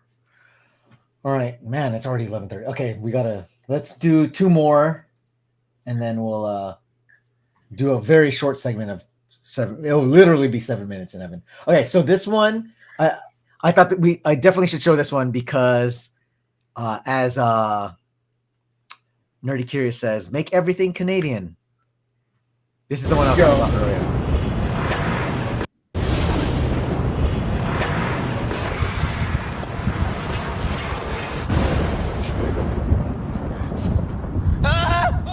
Who are you people? Well, the curse is lifted and the kids are back. Well, who's financing this time? The devil again? Well, sort of. Amazon.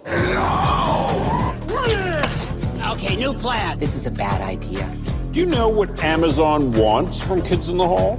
Yes, Don, a funny show, but one that is free of targets. Oh, like some sort of penile stigmata. Alarming edginess or unsettling settings.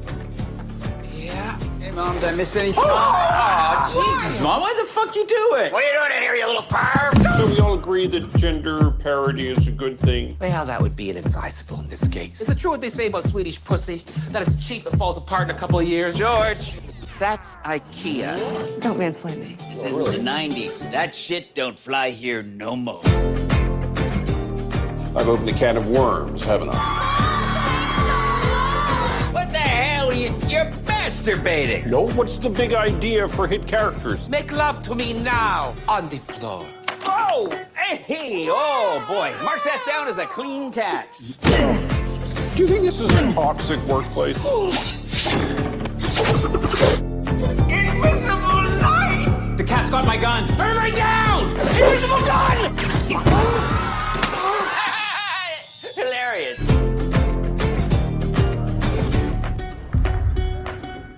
Dad, why'd you name it? Nope. Was it? That was an HBO show before, right? Yes. Yeah. Yep. Okay. Yep. So the Kids in the Hall coming back May 13th on Amazon Prime. Actually, though this time. I forgot how wild their sketches were. Yeah, like they're pretty out there. Yeah. They haven't lost their touch, that's for sure. Yeah. All right. So the last one we're gonna show is Love, Death, and Robots, Volume 3. Here you go.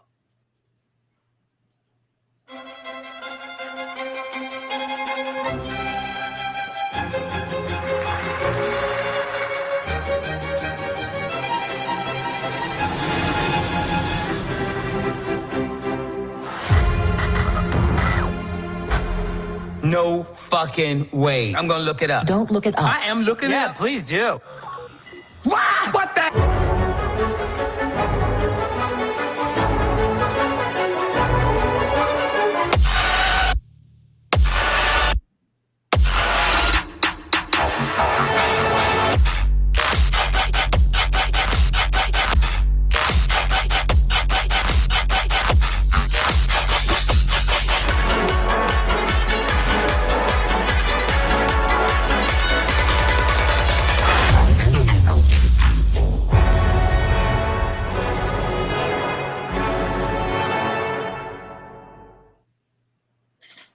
It's so hard to explain this show Yeah. because the genre is like sci-fi extravaganza. Like Mhm. there's no, you can't contain it into a box. It's Yeah. it's a series with like different animators styles, and like is it like cohesive in terms of the storyline, or is it like different short stories across the series?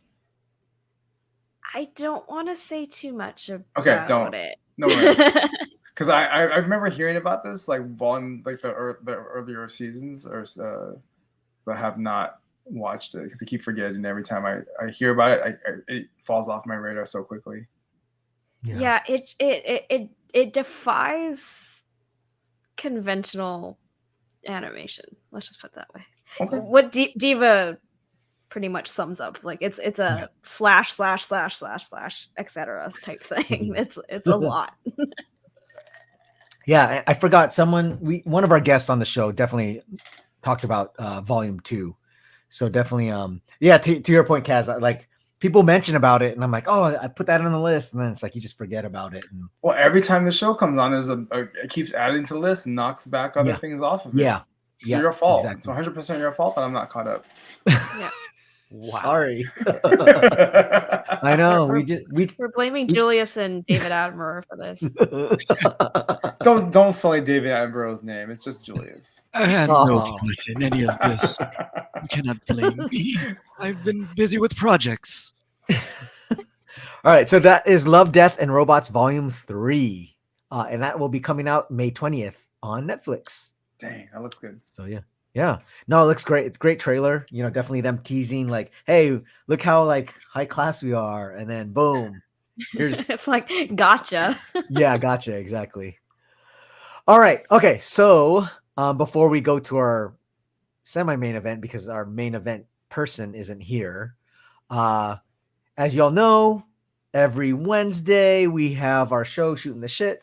It's our live stream / podcast where we talk about pop culture, news, dating, and entertainment. I co-host along with DJ Neilsix and Choco Legs, and we usually bring a special guest. Unfortunately, we don't have a guest lined up yet for next week. I've honestly like hit up a lot of people. I'm like, hey, I'm trying to schedule a month out, and no response. It's like crickets. And I'm like, oh, are you guys tired of me already? But yeah, it's all good. But yeah, like I said, so you know, we're always here. We're gonna keep staying on Wednesdays for now, probably through summer, and we'll kind of reevaluate where we're at, you know, as far as kids' schedules and stuff like that. As you also know, we have our YouTube where we have our old shows as well as other shows that we've done in the past in there. We have a Discord where we just, you know, talk about upcoming articles and, you know, other random stuff in there. We also have our merch. I have this. So we got our mug, we got shirts, we got all that other fun stuff. Did you get one of those? Stickers. And yes, and I know J Mix always says, find a Tumblr. I still haven't found a Tumblr. If anyone knows where you can print Tumblrs, let us know. TUMBLR.com, right? Oh.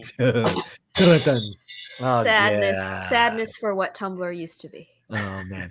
And so we got Nerdy Curious, so please give them a follow. Their socials. To remind people, you stream on Mondays and Thursdays at 5 p.m. PDT. Is that correct?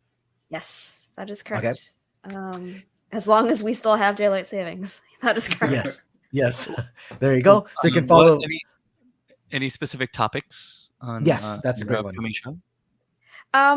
We've actually taken the week off to kind of recharge our batteries a little bit and do some housekeeping. We're coming back next week. We have a guest lined up for our podcast live stream / whatever it is called Nerds Are Us, where we invite a guest on and we talk about a specific topic. And we're going to be talking about dreams because our special guest interprets dreams for a living. Yeah. So is that on Monday or on Thursday? Sorry? Is that on Monday or Thursday? That one? That's on Thursday. That's next Thursday. Tune in for that. That's a good one. Yeah, I think it's going to be a really fun stream, and we have some dreams that we would like to get interpreted, especially recurring ones. So yeah, it's going to be fun, I think. That's going to be a great one. Yeah. And a stream full of sex dream talk.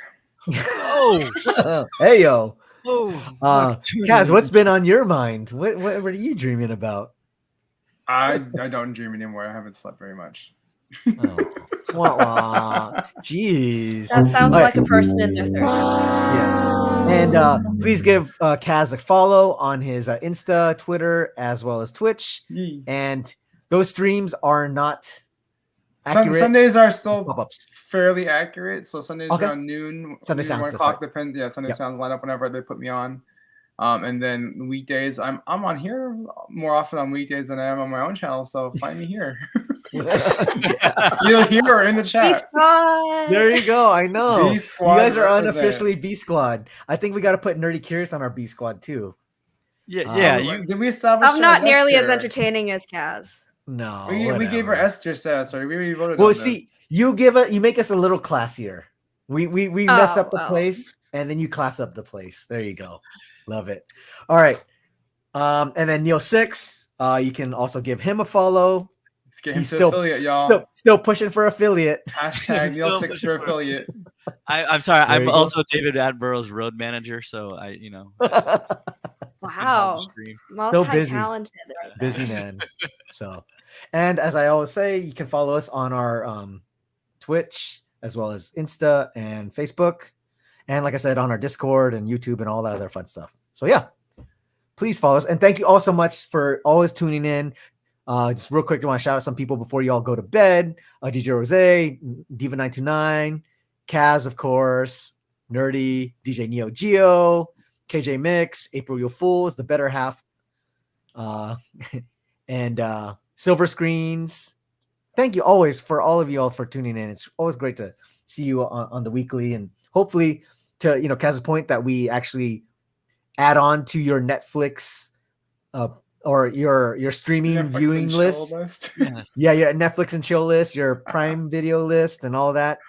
And we try to inform you on what's going on in the world, and and random drama and random TMZ stuff. So yeah, thank you all so much. We really enjoy having you guys, or having you listen to us rant and step on our soapbox and talk about random crap.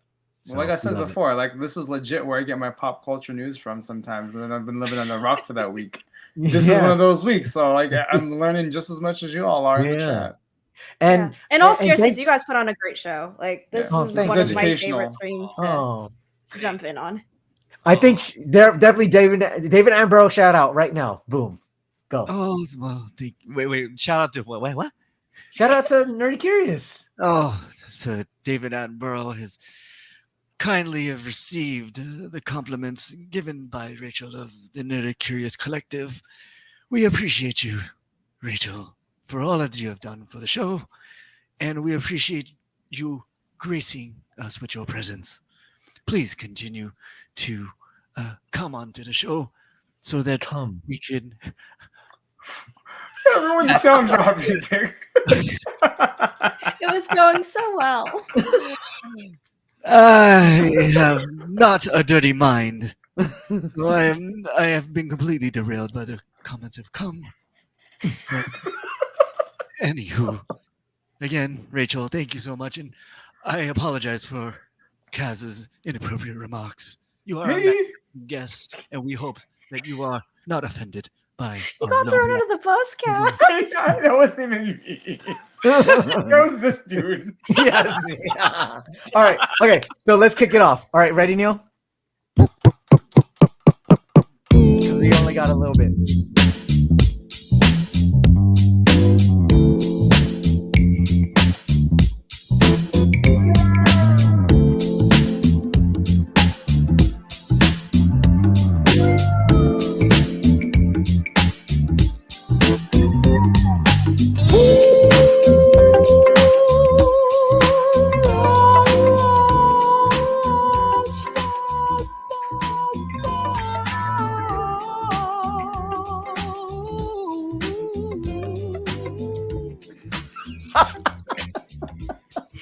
was extra sauce on that lip I sync. know. Hey, I love Diva's descriptions of us. Look at this. Okay, you got Jules got the lip bite, Kaz body rolling, Nerdy Curious grooving. What was Neil doing, Diva? Let us know. Oh, extra sauce. Neil with the extra sauce. Extra sauce. As Nerdy Curious was saying. I had to lay down on that last. I was feeling that last part, so I was like, my body couldn't take it anymore. You did your thing. You did your thing. Oh man. Welcome everyone to our segment we call 7 Minutes in Heaven without Marcus, but with Cazius Clay and Nerdy Curious, where we talk about sex, love, dating, and everything in between. That's what she said. Because we can't pry into Marcus's love life right now, there's gonna be short. That's what she said. That's what she said. There we go. Yes. You were a little Boom. early on the. So I was talking about, there's a great video that I should show, but I think this is a great time to show it because I totally forgot. This will lead into my questions for Kaz. All right. So you guys might see this. That's why you wouldn't say shit earlier. So this might be this is an oldie but goodie, and I totally forgot about this, but this is great. This is perfect. Here you go. Check this out. All right. Oldie but goodie. So this one's called manscaping. You gotta have balls to come into this place. I'm Gilroy Cunnings, and I run Brooklyn Ball Barbers, New York's original manscaping barbershop. Weddings, anniversaries, doctor visits. We cater our services to any occasion. The male genitalia is not the loveliest of God's creations. That doesn't mean your package shouldn't be gift wrapped. Our most popular styles include the lightning bolt, flat tops, bullseyes, the brodazzle, crosshatch, heart shapes, full bald, cornrows, landing strips, and the comb over. A lot of guys who come through these doors just want their rug to match their mug. We do handlebars, truckers, and chaplains. There's no greater source of insecurity for a man than the size, shape, and haircut of his penis. And I like to think that the work I do is therapeutic, even spiritual in nature. Our work covers all areas from the belly button to the chode, and we make sure each customer is fully satisfied before they leave our shop. And not to mention your dick pic game will be second to none. Some customers come in just for the shampoo and massage. We get lots of big names coming in here. Jay-Z, Dwayne Johnson, Ron Howard, the list goes on. And for customers with pubes over 8 inches in length, we can arrange a donation to Cocks of Love, a local charity bringing merkins to those in need. With a straight razor, there is no room for error. I've actually gone through rigorous hand stability training and even had to give up coffee so that I'm steady as possible. And I found that trimming bushes really helped me trim bushes. Could I have the bald? Due to the scrotum's uneven surface, there's only one way to give a fully bald finish. Bruh.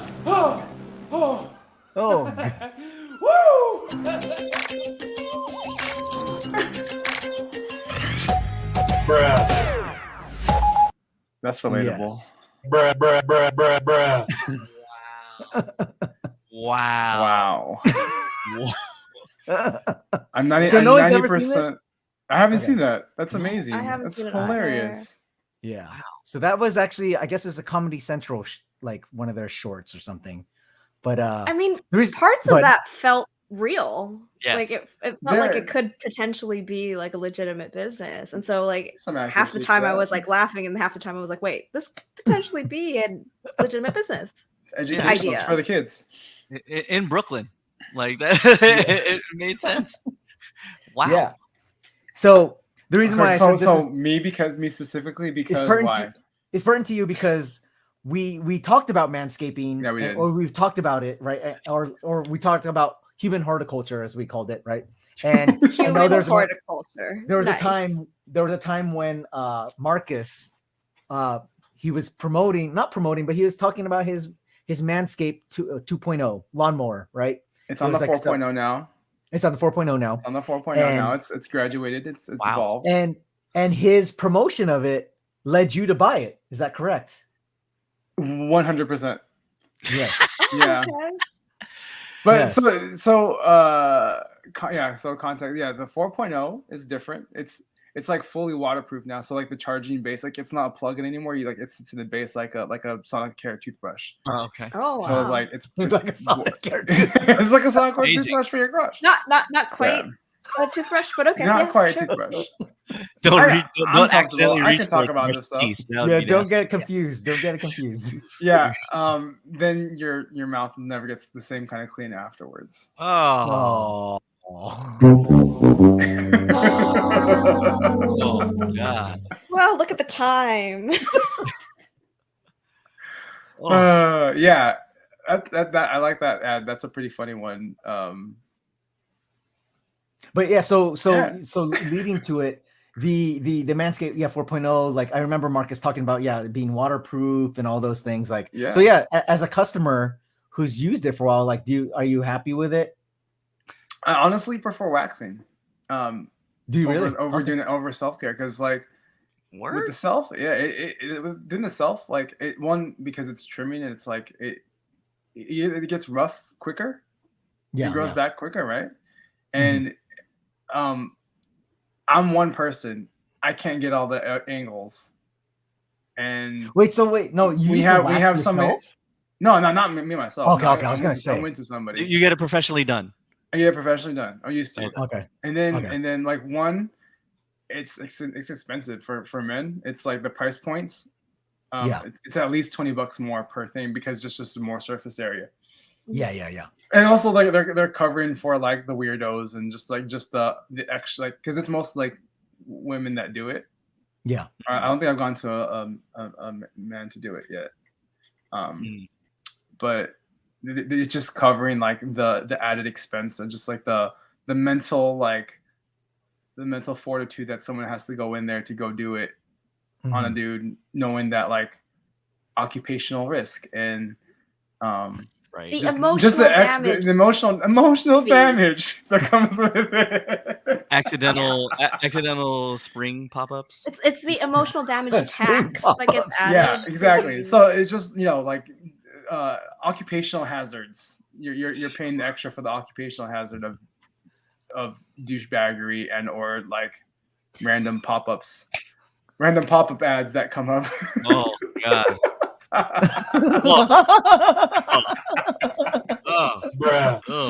Yeah. Oh. So April was actually there for my first time. Sorry to throw you under the bus, but April was there for my first time doing it. She got to enjoy the watching the pain. Did she record it? Was she like? Oh hell no! She didn't record it. There's no camera. There's no cameras allowed in there. I believe that is like illegal pornography at that point. Wait, that was not your first. Wow, she busted you out. No, wasn't that the one in San Diego? Right after the strip club. Right after Comic-Con. In La Jolla Cove. That was the first one. With the carne asada fries, and then went straight into. Because went from wax to get your carne asada fries. It was like it was like a different quality. It was like a sugar, like a not like wax, but it was like a hot sugar thing. Oh, okay, yeah. Oh, okay. Oh, yeah. And then there was this one person that I used to go to in San Jose, and she was like real just like a bro about it. It was pretty fun, just like because we had like really cool conversations. She would have like stand-up comedy always playing in the background, so it was just like a fun time. It's like going to the doctors, and then the doctor would just like rip skin off you, rip hair off your skin. Like it was nothing like awkward, but it was always a fun time, but for like not the reasons why people would think. It's chill. It was like going to get your nails done. Yeah. But did it hurt? It did not. Sounds hurt. like it. I have a pretty high tolerance for pain. Oh. I mean, like it stung, but it's not like I'll stop because it hurts. Wow. So April Fool says the only time I went to you was in San Jose. Okay, so maybe getting confused. So was it like the 40-year-old virgin, in a sense? Nah. That is like for quitting halfway in for just those patches. That's some weak sauce shit.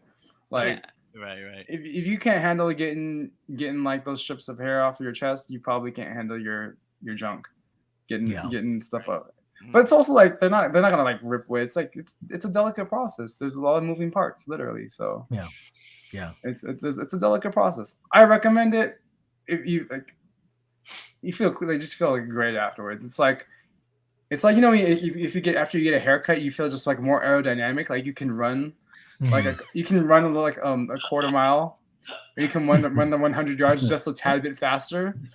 Same thing. Your junk is now aerodynamic. Yes. That's how So I should advertise. the thrust the wind. is It a little cuts the wind. faster, Yeah. right? Whoa! The thrust is a little faster, right? Wait, There you what? go. Whoa! That's what she said. Wow! Whoa! Not That the was direction. that was Okay, not so- the visual I needed right So, now. so you did it for you did it for cost reasons, right? Because the upkeep takes a while. Yeah, so the April Fools- cost adds up, and like pandemic stuff, like it was just weird. You know, the idea of like being in close proximity to somebody. Yeah, that didn't like. I just stopped doing that after. They're both cost and pandemic reasons why I haven't gone back there in a while. Yeah. April Fools, what's your preference? Let us know. Dolphin or Sasquatch? Yeah, do you like dolphin? Which one? That seems like two very big extremes. You know, in the ad that Julius played earlier, like all those people like chest hairs and stuff, I can't do that. My body does not. I'm a dolphin by nature. You're typically not like a hairy dude. Nah. Yeah. Like this right here took me like a good year and a half. No way. So you're like Way. Neil, basically. Yeah. Wow. So you're lucky. If you call it that, sure. I guess. Lucky or cursed to have the hair growth patterns of a 12-year-old, sure. I don't know if that's lucky. Well, why not both? How would you do that? Why not both? Get It the means merkin. she doesn't have a preference. Wait. The Oh, comb so over. That's the comb so over. right here's there. my That's question. both. Here's my question, because That was awful. Here's my question. Here's my question for you, Kaz, because I've never gotten waxed down there. Go do So it. is Go it stream it? Stream it. okay? So Stream so Stream you it. know how like I don't know if it's the same, but you know how with haircuts you're like, oh, I want a number 1 or I want a 2 or a fade or whatever. Is there terminology? You can ask, like, if you want a landing strip, you can get a landing Yeah. strip. If you want like a stencil, you can get a stencil. I just go like clear cut the forest. Like I don't have to deal with it. Clear cut the forest. Can you get Kaz written right above? I mean, Neil, Says like stencil. if your hair growth patterns are similar to mine, that's a tough thing to ask for. Yeah, probably. Not Kaz talking about deforestation when talking. We grow like we don't grow in 1080p. We grow in like 360p.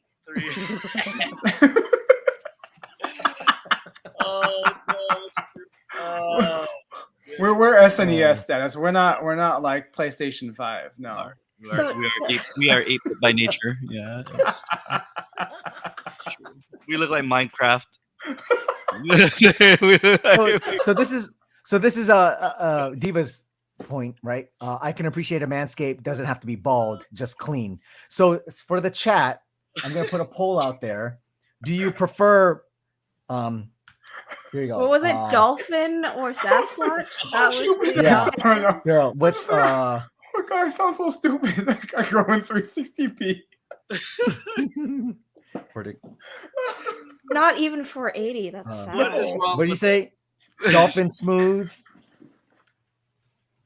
Sasquatch. Full on Sasquatch. Sasquatch thick with two C's. With 2 C's. We're on the same wavelength here. Yeah, me and you. Yeah, me and you. Yeah. Here you go. 2 C's. All right. 2 C's. Or we can do that, and then what would we call it? We could also say, like, what's the in between? Give me a good one. Buzz cut. I don't know. Buzz cut. Bonsai tree. What'd you say? Bonsai tree. Oh, bonsai tree. Okay, there you go. That's a good one. All right. Oh man. It doesn't mean. Oh, hold on. What is it? Is it too vulgar? Are we not allowed to do that? Something is vulgar. It says it doesn't meet guidelines. Let's see if it's that. Yeah. Dolphin I couldn't do thick Sasquatch. with 2 C's. Oh, thick. Thick with 2 C's. Okay. Yeah. Add an extra couple C's then. See what happens. Oh, I could have done that. Oh, Just man. joking. Okay, so there you go. The polls in chat: human horticulture, dolphin smooth, Sasquatch thick, or bonsai tree. Let us know. That's hilarious. We are legitimately reaching midnight. I feel like if you're just like, clean and kempt, I think that's all that really matters, Smells are probably more important So than looks. clean and kempt, Yeah. but if you had like red tips or blonde tips or something like that, is that a turnoff? Like it's clean, it just got frosted tips. Like If I went platinum and then dyed it like BTS, does that fly? What? If I gave it a bowl cut, I look like Cisco. do bowl cuts work for it? Yes or no?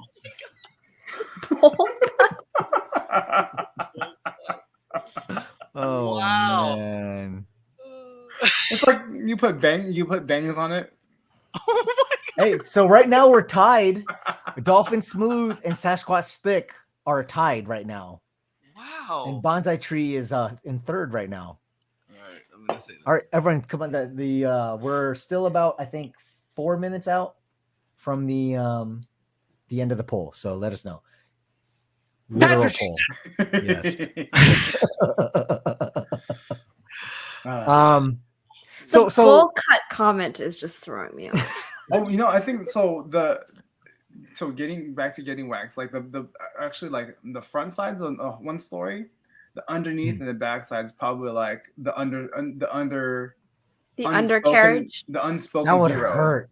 The Yeah. unspoken hero of it all is the backside and the under, because like when you have that and it's clear, man, it's like it feels so fresh. That's all. Like Okay. just I weight off feel your like shoulders. The extraction process would be difficult. Yeah, that's the problem. Right? A lot of blood, right? No. Oh. It's It's not meant to draw blood. You gotta get on fours. Like you gotta assume the position. You get to the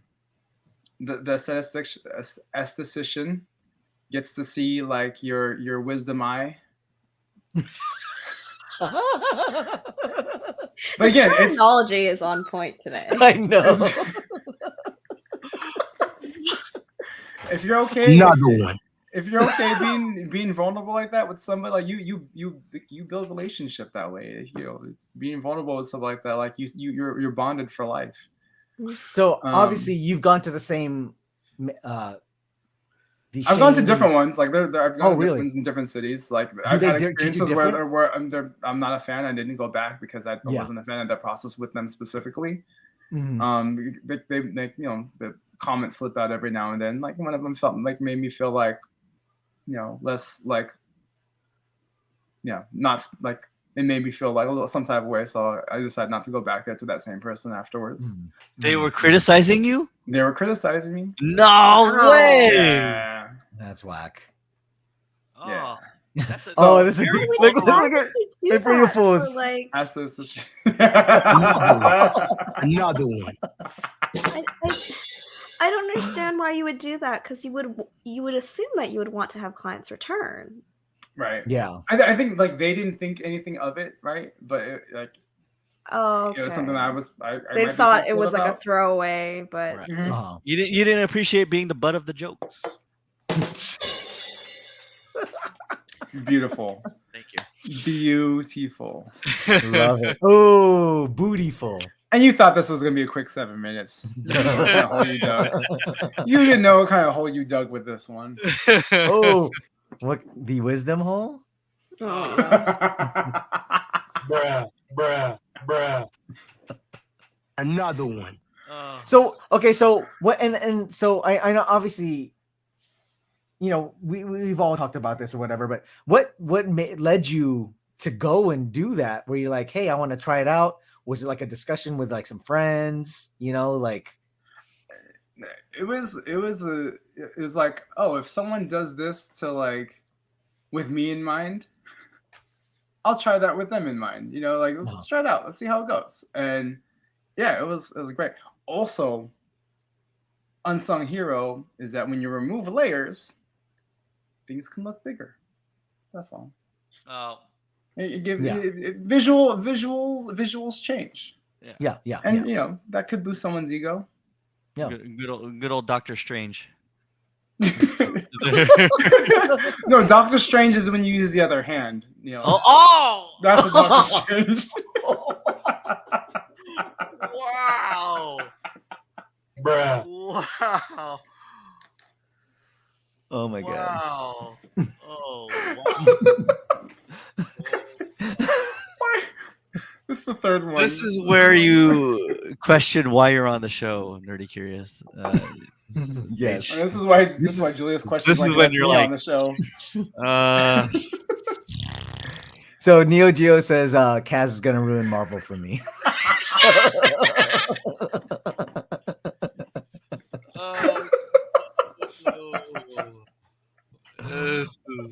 This is too good. Wow. Wow. Wow. Okay. Well, we've I'm not learned sorry. about so many sides I'm not of sorry. Kaz. Sorry, not sorry. I'm not sorry. Oh god, here you go. You should be sorry for This is texting me Vernon. at 1:00 today. This is your regret. You live It's with just this. Vernon says, how long do you assume the position? Nice, great one. And I'll answer that seriously. That part of it, it's about like 5 minutes. It goes by pretty quickly. Okay. Yeah. April Fool says, saw the wax penis and was like, is it cake? April, you've been watching too much Netflix. Bruh. Is I what that- know. is what that is. Oh man. Bruh. So I feel like I have so many more questions for this, but it's getting late, and No, I you feel ask like we should- away. I can do it. Let's go. Let's go. This is the one chance. I'm never bringing this up again. So this is one chance to do it. No, we're gonna bring it up again. This is No, informative. we're not bringing this up again. Okay, It's gonna chat. be a different context. Chat. Please, if you guys have any other questions, please ask away. It sounds like this is only a once in a blue moon type of situation. So You can't go on another episode just start randomly talking about waxing and junk, and then like people know what you're talking about. I know. See, this is what the perfect segue was, right? The manscaping video. Yeah, exactly. You know. Yeah. So is it okay? So is it like getting a facial or getting a massage? No. Not like getting a facial because nothing goes on to the face. No, but I know that the kind of process different kind of of facial. Sorry, attraction is sorry. completely different. I'm saying. Oh, you meant the other. Oh, It's my like bad. just like when you go into the room and all that stuff, you like sit down with your esthetician, and then it's like, you know, I'm gonna take you on this ayahuasca journey. You know what I'm saying? Like, no, you're staying. Sorry, no, you have to You're pause. staying, You have to rewind, Neil. Sorry, I got caught up in the whole facial thing. What were you saying about ayahuasca and? I'm just saying, like, are you led into a room and then you sit there with your? I don't know, It's like stylist. what is it like when you go to the doctor's office? You sometimes like if you put a no, you don't put a gown on, but like you just disrobe.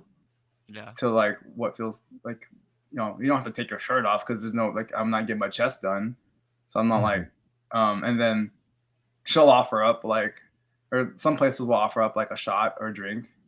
Oh, to, really? like, calm nerves. Yeah. Mints, like, you know, like candy, whatever. If it's usually a spot, if it's usually a spot that like that explicitly like does men's grooming, and like they know that people get awkward about it, like they'll do whatever they can to like make it comfortable. No, it's cool. Yeah. So. Oh yeah, go ahead. And like, there's a table like a doctor's office. Table, sheet down. It's like sterilized. Everything's like, you know, nothing's recycled. That's weird. Yeah. Everything's Recycle? I don't know how to explain to someone who's never experienced it before. We believe in sustainable here. So these are recycled papers. Okay, so April Fool says I usually take Advil before I get waxed. Yeah. Oh yeah, I Gotta keep remember. forgetting to do that. Oh, that's something that she suggests. I keep forgetting It's to do very that. clinical. High It's tolerance not for like pain. What's up? You seem to have a high tolerance for pain, so Yeah. So I usually don't need to, but like like maybe like the day after you feel it more. It's just like yeah. So that would help. You were saying something. I'm sorry, Rachel. She says clinical. the whole process is very clinical. Yeah. It's not like, you know, It's like going to the doctor's office or like getting your nails or like done. like a Man, very mani-pedis. minimal spa. Yeah. Well, they don't have like a poster of like styles like at barbers where you're like, oh, Yeah, that's what I'm saying. Like, I want a number one. Give me the I number mean, one. the place I go to doesn't like. Usually, if you're going in there, like you know what you want. Like you don't go in there half-assed. Well, you do. You leave bare ass, You but, do. like, yeah. No, it's bare ass. What are you talking about? But most of like you when you walk in, you know what you want. You're not like, hey, Yeah. can I see And some the samples? point, yeah.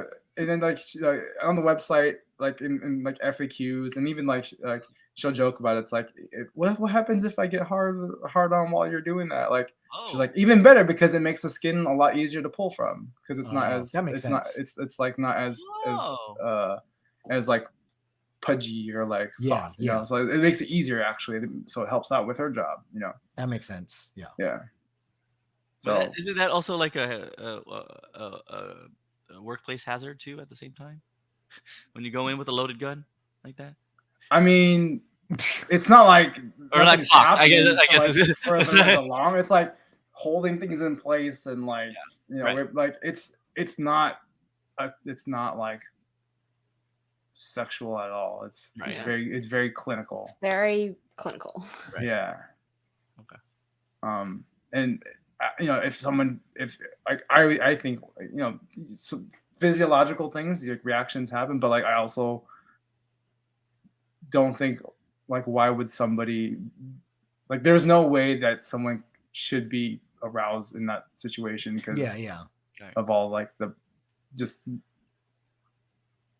methodical steps that go into everything. Right.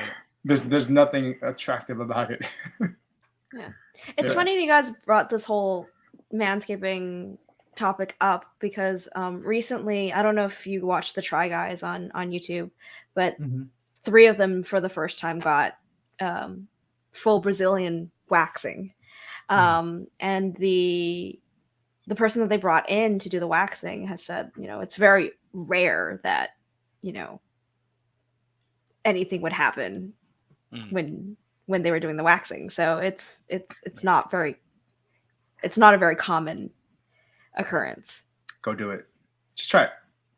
That'd be the next 7 minutes check-ins, like your first time. How'd that go?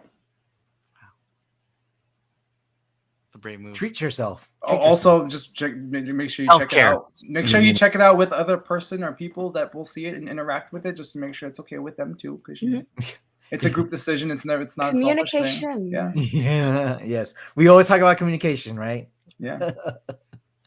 Cool. Yeah. You never know until you try it. Yeah, 100% recommend. All right.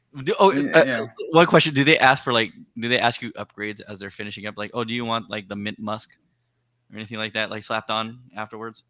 No, it's pretty standard. It's like aftershave, kind of like aftershave and then powder. Because like it's like you want the clinical. You're trying to avoid infection first. That's like first and foremost. You're trying to avoid infection, trying to avoid ingrowns and all the XYZ things that can come along with it.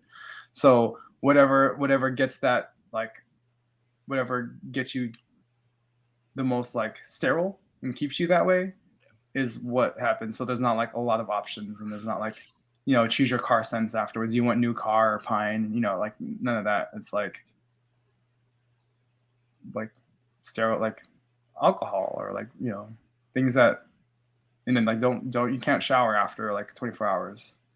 So making sure like if you go into it, like you do your workouts like beforehand, and then like afterwards like you let it rest for a little bit. You give it some time, let things figure out like their new environment to get used to it. Yeah. All right. Cool.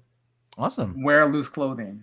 So like April said breakaway pants. I didn't wear breakaway pants, but I definitely wore like loose ass sweatpants or like joggers. I just envision Kaz jogging into the office like just basketball player coming out of the locker room, just like I ask you to play the Chicago Bulls theme song for me like every time I walk in. And now, San Jose, California. Oh man, Cazius, Clay. Love it. Awesome. Cool.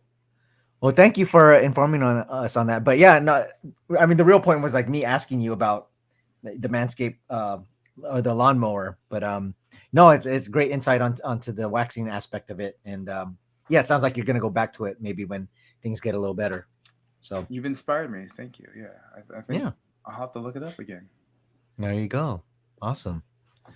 All right. Well, that is it for our 7 minutes in heaven segment because it's getting late. So let's do our last segment for the evening.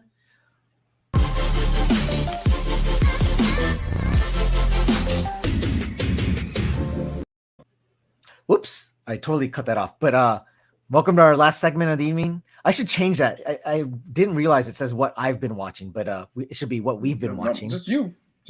But here's our segment, what we've been watching. So I actually ended up watching Roar, the that trailer that we saw on Apple Plus. Let's see, here you go. I'm not gonna play it, but I'm just gonna kind of show the screenshot for it if you guys remember it. It was a random, like shorts, like a series. I think it was like about 9 episodes. It was interesting. It felt very Black Mirror-ish to me, but not like as dark as Black Mirror. Like I felt like they had like lighter endings to it. And for me, it fell flat for me in that regard, but I could kind of see what they were aiming for, but definitely, some interesting, I guess, interesting little vignettes. You have, Issa Rae in there. You had Nicole Kidman. You had, what's her name? Cynthia Erivo. Oh my God, that one was random. The duck one was probably the most disturbing one. It kind of, from the beginning, like they were okay. And then it started getting better towards the end. And I felt like the later vignettes were a lot better than the earlier vignettes, but yeah, I still think it's still, right there. 8 episodes, 8 unique stories. Yeah, they definitely all have like interesting, I guess, stories to tell, little themes that they kind of bring up. But yeah, definitely it's worth a watch. It's on Apple TV Plus, and that is Roar. All right, Neil, do you have anything, or Kaz? It seems like you guys don't have anything listed. I just finished reading 1984. I haven't Okay. watched TV. So 1984, the book is wild. That's all I could say. Very, very depressing and dystopian, and everything you heard about. Not so dystopian. It's actually real. Kind of accurate at this point. So yes, it's wild. Also, you learn really quickly that people using the term Orwellian aren't actually using it properly. Yeah, I kind of, after reading this, I'm like, I don't know if that makes sense. It's like you think you know what that word means, but actually you don't know what that word means. No, there's a lot of parallels to what's going on right now.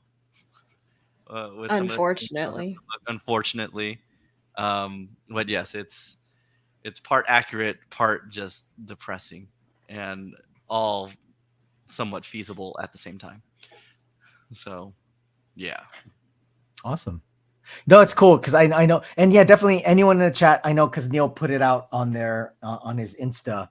If you had any book recommendations, he's definitely looking for some book recommendations. So if you have anything that you just read recently, definitely shoot it his way and let him know. Yeah, So. Please join the Sir David Attenborough book club. Yes. We meet every 2 weeks. Please. We enjoy all types of literature, ranging from novels to self-help to historical to prehistoric to any other type of smut that is out there. We do not discriminate. Love it. Kaz, do you have anything that you've been watching? Can't talk about Moon Knight yet. We're not there yet. Yeah. That's a given. Any whatever new Marvel thing, that's a given. The new season, or like the most recent full season uploads to Netflix of Better Call Saul is. I'm working on that right now. Oh yeah, you need to catch up on that. Catching up with that. You got to catch up with it because it's. Yeah. I'm like when I was watching, I was like, oh my God, I forgot all of this stuff. Yeah, it's. Yeah, the villains, not the villains, like one of the family names is it's just weird to hear that name in TV. I'll just leave it at that. Yeah. and to hear it spoken out loud, like casually in script, is pretty fun to hear. You better call Saul. Like I mentioned before, April was watching the documentary series about the national parks that Obama narrated, and I was just like, I didn't watch it, but just listening to into the background, it's just like really refreshing to hear that, like the calmness and like serenity of his voice. Yep. Like he could put me to sleep in a good way, right? Like not because he's boring, but just like it's like soothing and just like it just brings me back to a nostalgic time where things were like not chaotic, chaotic. They were, but like in different way. How many episodes is that? Do you know? I don't remember. Okay. But yeah, just like it has a potential to be Attenborough sass. Yeah, like it's not Attenborough sass according to April, but it's up there. It's pretty up there in terms of narration. I commend President Obama for embarking on this new venture of narration, and I am glad to lend him advice when he so needs it. So please reach out. You and Michelle are lovely people. And this isn't a show, a watching show, but like a new DC comic series. The Monkey Prince is out there now.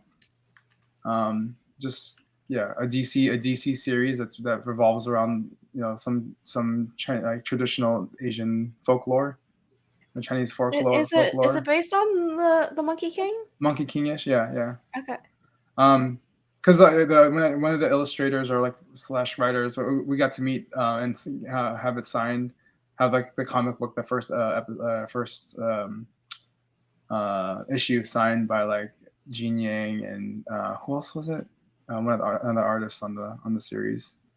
At WonderCon, we were there a couple weeks ago. There were some of the folks that were involved in that process were there. Awesome. Cool. Yeah, Bernard Chang. There you go. Thanks, April. Yeah. So it's a cool series. Is it how many, I guess, issues have they had? Is it just one? I think we have 2 of them. I think they're on the 3rd right now. Okay. Awesome. So Jean Yang is also the person behind the American Born Chinese series, which got the story got picked up to be adapted to a Netflix show, which stars Michelle Yeoh. She's in it. 12 issues total. Okay. 12 issues total. Yeah, it's going to be 12 issues, but they're still releasing them piece by piece. Got it. Yeah. Cool. And April Fools was adding, and it's not just U.S. national parks; it's a bunch of different national parks for that series. Yeah, awesome. Very, very cool. And Rach, you have 2 of them. We already shown Kotaro Lives Alone, but we can talk about it. And if you want to talk about, I can talk about that quickly. It's a very sentimental, wholesome, and emotional anime. So if you haven't seen it yet, I highly recommend it. It's very sweet. I think we need more content like that out there these days. Yeah, and because I remember, I think it's Diva who talked about it. Yeah. So, she said she finally finished it. Cool. Yeah. How many episodes is this? I want to say it's like 8-ish. I think it's a little, maybe more than that. Maybe 10. Everything is blended together in my brain. For sure. Really easy to binge watch. Awesome. Cool. And then the other one you have is Leftover Women. Yeah, it's a documentary. It was released, I think at the tail end of 2020. I didn't stumble across it until kind of going through a bunch of documentaries that were on SIPnJAM, which is our local broadcaster in Canada. And they just happened to have a bunch. And I watched one, and then it just kind of like steamrolled. And I mean, I went down the rabbit hole of documentaries. But this one in particular is about the struggle of women in their late 20s and 30s finding husbands and the pressure of needing to be married, even though a lot of people don't want to be married, giving up, you know, your exciting independent life to have kids, even though you may not necessarily want to have kids. It was a very fascinating look at the dating culture in China, and there were some really uncomfortable scenes of it feeling very much like a meat, like not a meat market, but like people would have like signs saying, you know, like this is their age, this is where they're from, this is their height. And like it seemed a lot of the times that, you know, the parents are the ones that are kind of like, they need to come from this kind of family, they need to be making this kind of money, they need to be, and all this criteria that, you know, doesn't really play into people trying to find their other half or their soulmate. Some of it was really like just emotionally sad to see these women and their dynamic with their parents and their families, because it's like it's brought shame almost to their families, and whether or not it makes you question whether or not they're more interested in the happiness of their daughters getting married, or if it's because they just don't want to have to explain to their friends and to their other relatives, you know, their situation of being single while being old. So yeah, it was fascinating to watch.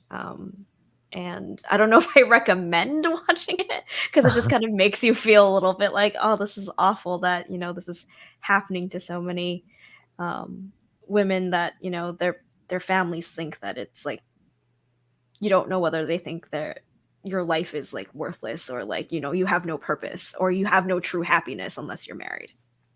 Wow. Okay. Heavy. Okay, yeah, so we're very heavy.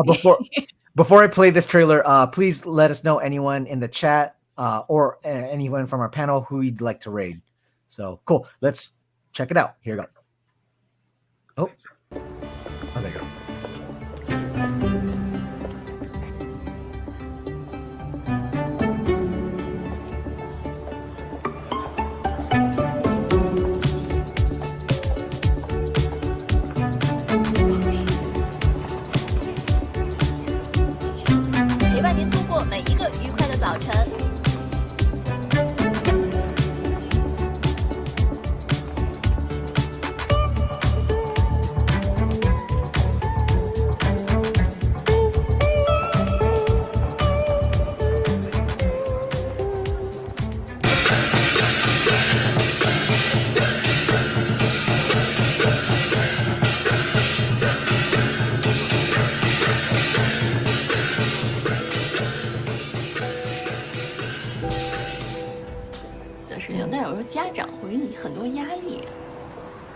你今年多大了？28岁，也还挺生的，那也非常。我觉得我选的没什么不行，特次的我也看不上，我又不是那个谁都能看得上。我说不要跟我说了，我不跟你说了。是这样，那我怎么长大的呀？我就是因为怕你，我一直什么叫怕我的？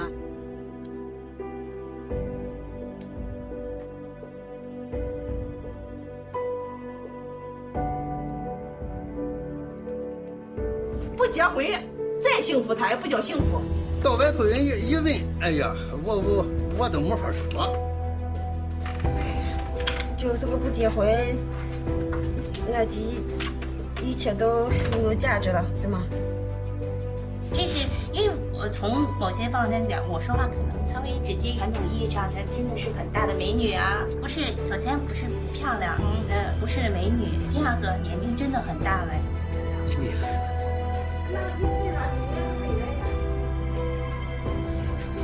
妈出嫁，这是做母亲来说是最高兴的事。今天这个你出嫁是个大事儿，是咱家的大事儿，也是我盼望已久一件心愿。我觉得你感觉比我兴奋。是。就是想说，觉得我的年龄的问题会不会对你造成困扰？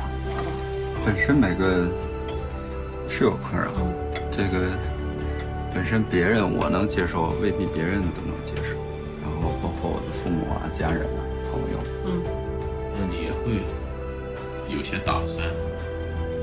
对你这样的以后，就好像中国女人以前小的时候那个裹小脚一样。虽然中国现在好像就是鞋子就是小那么一号，你脚多大都得钻到那个鞋子里头。对于那种心很小的那些女人，可能有个家庭就好了，那穿上去就可能还就比较舒服了。但是对我这样脚大的，喜欢到处乱跑的，喜欢我觉得很对自己的未来，对自己的人生还有很多梦想的，我就觉得我的脚太大了，穿不进去，穿上去夹脚。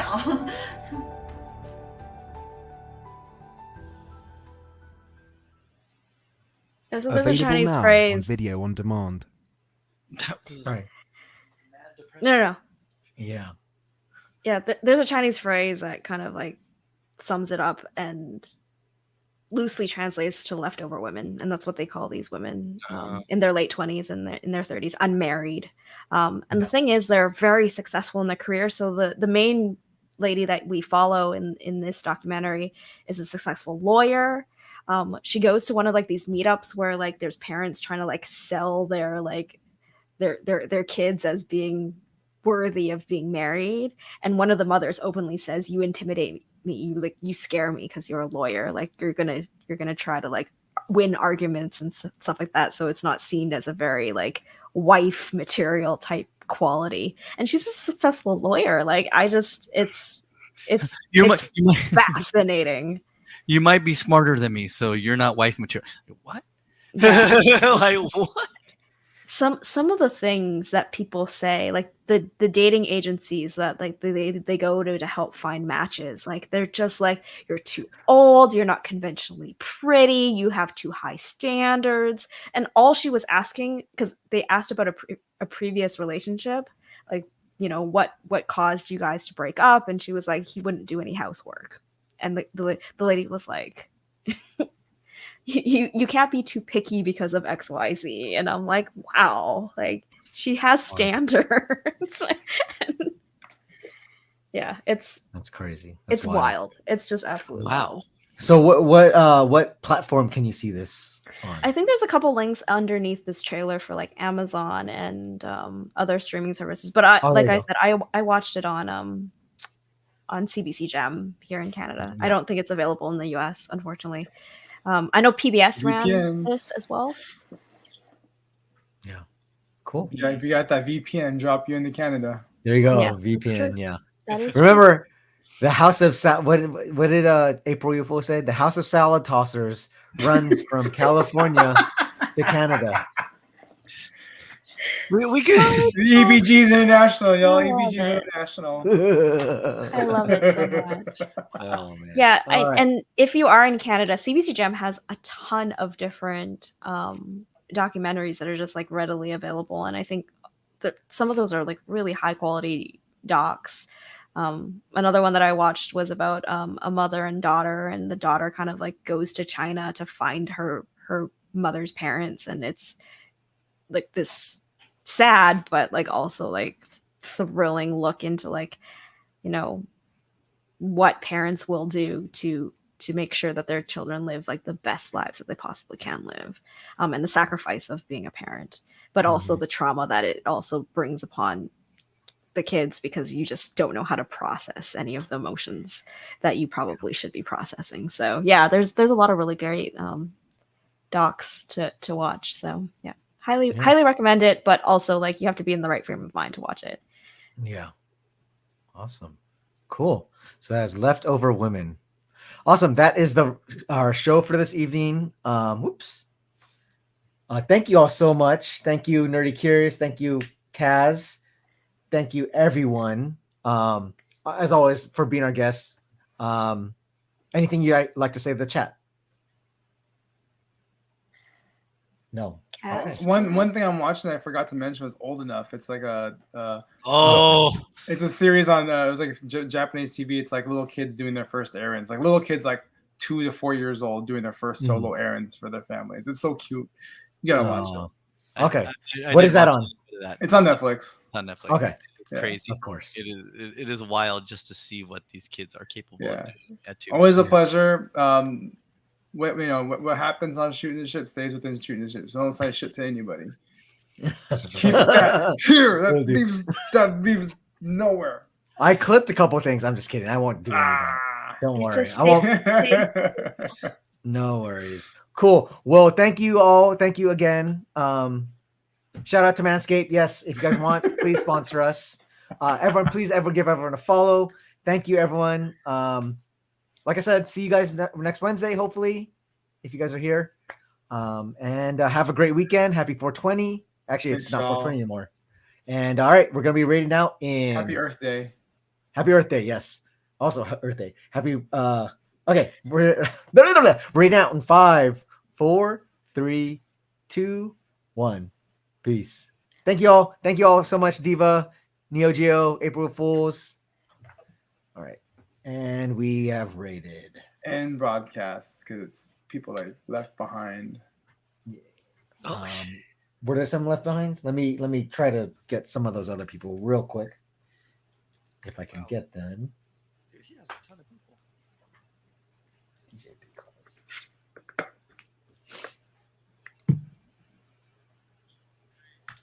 Yeah, I didn't get rated over. Yeah, I didn't either. I had to manually do it. Oh. Boo. There you go. Oh. Just go ahead and broadcast when you're ready to. Yeah, well, I will. Hold on. That's fine. 4-hour show. Wow. Our longest is 4.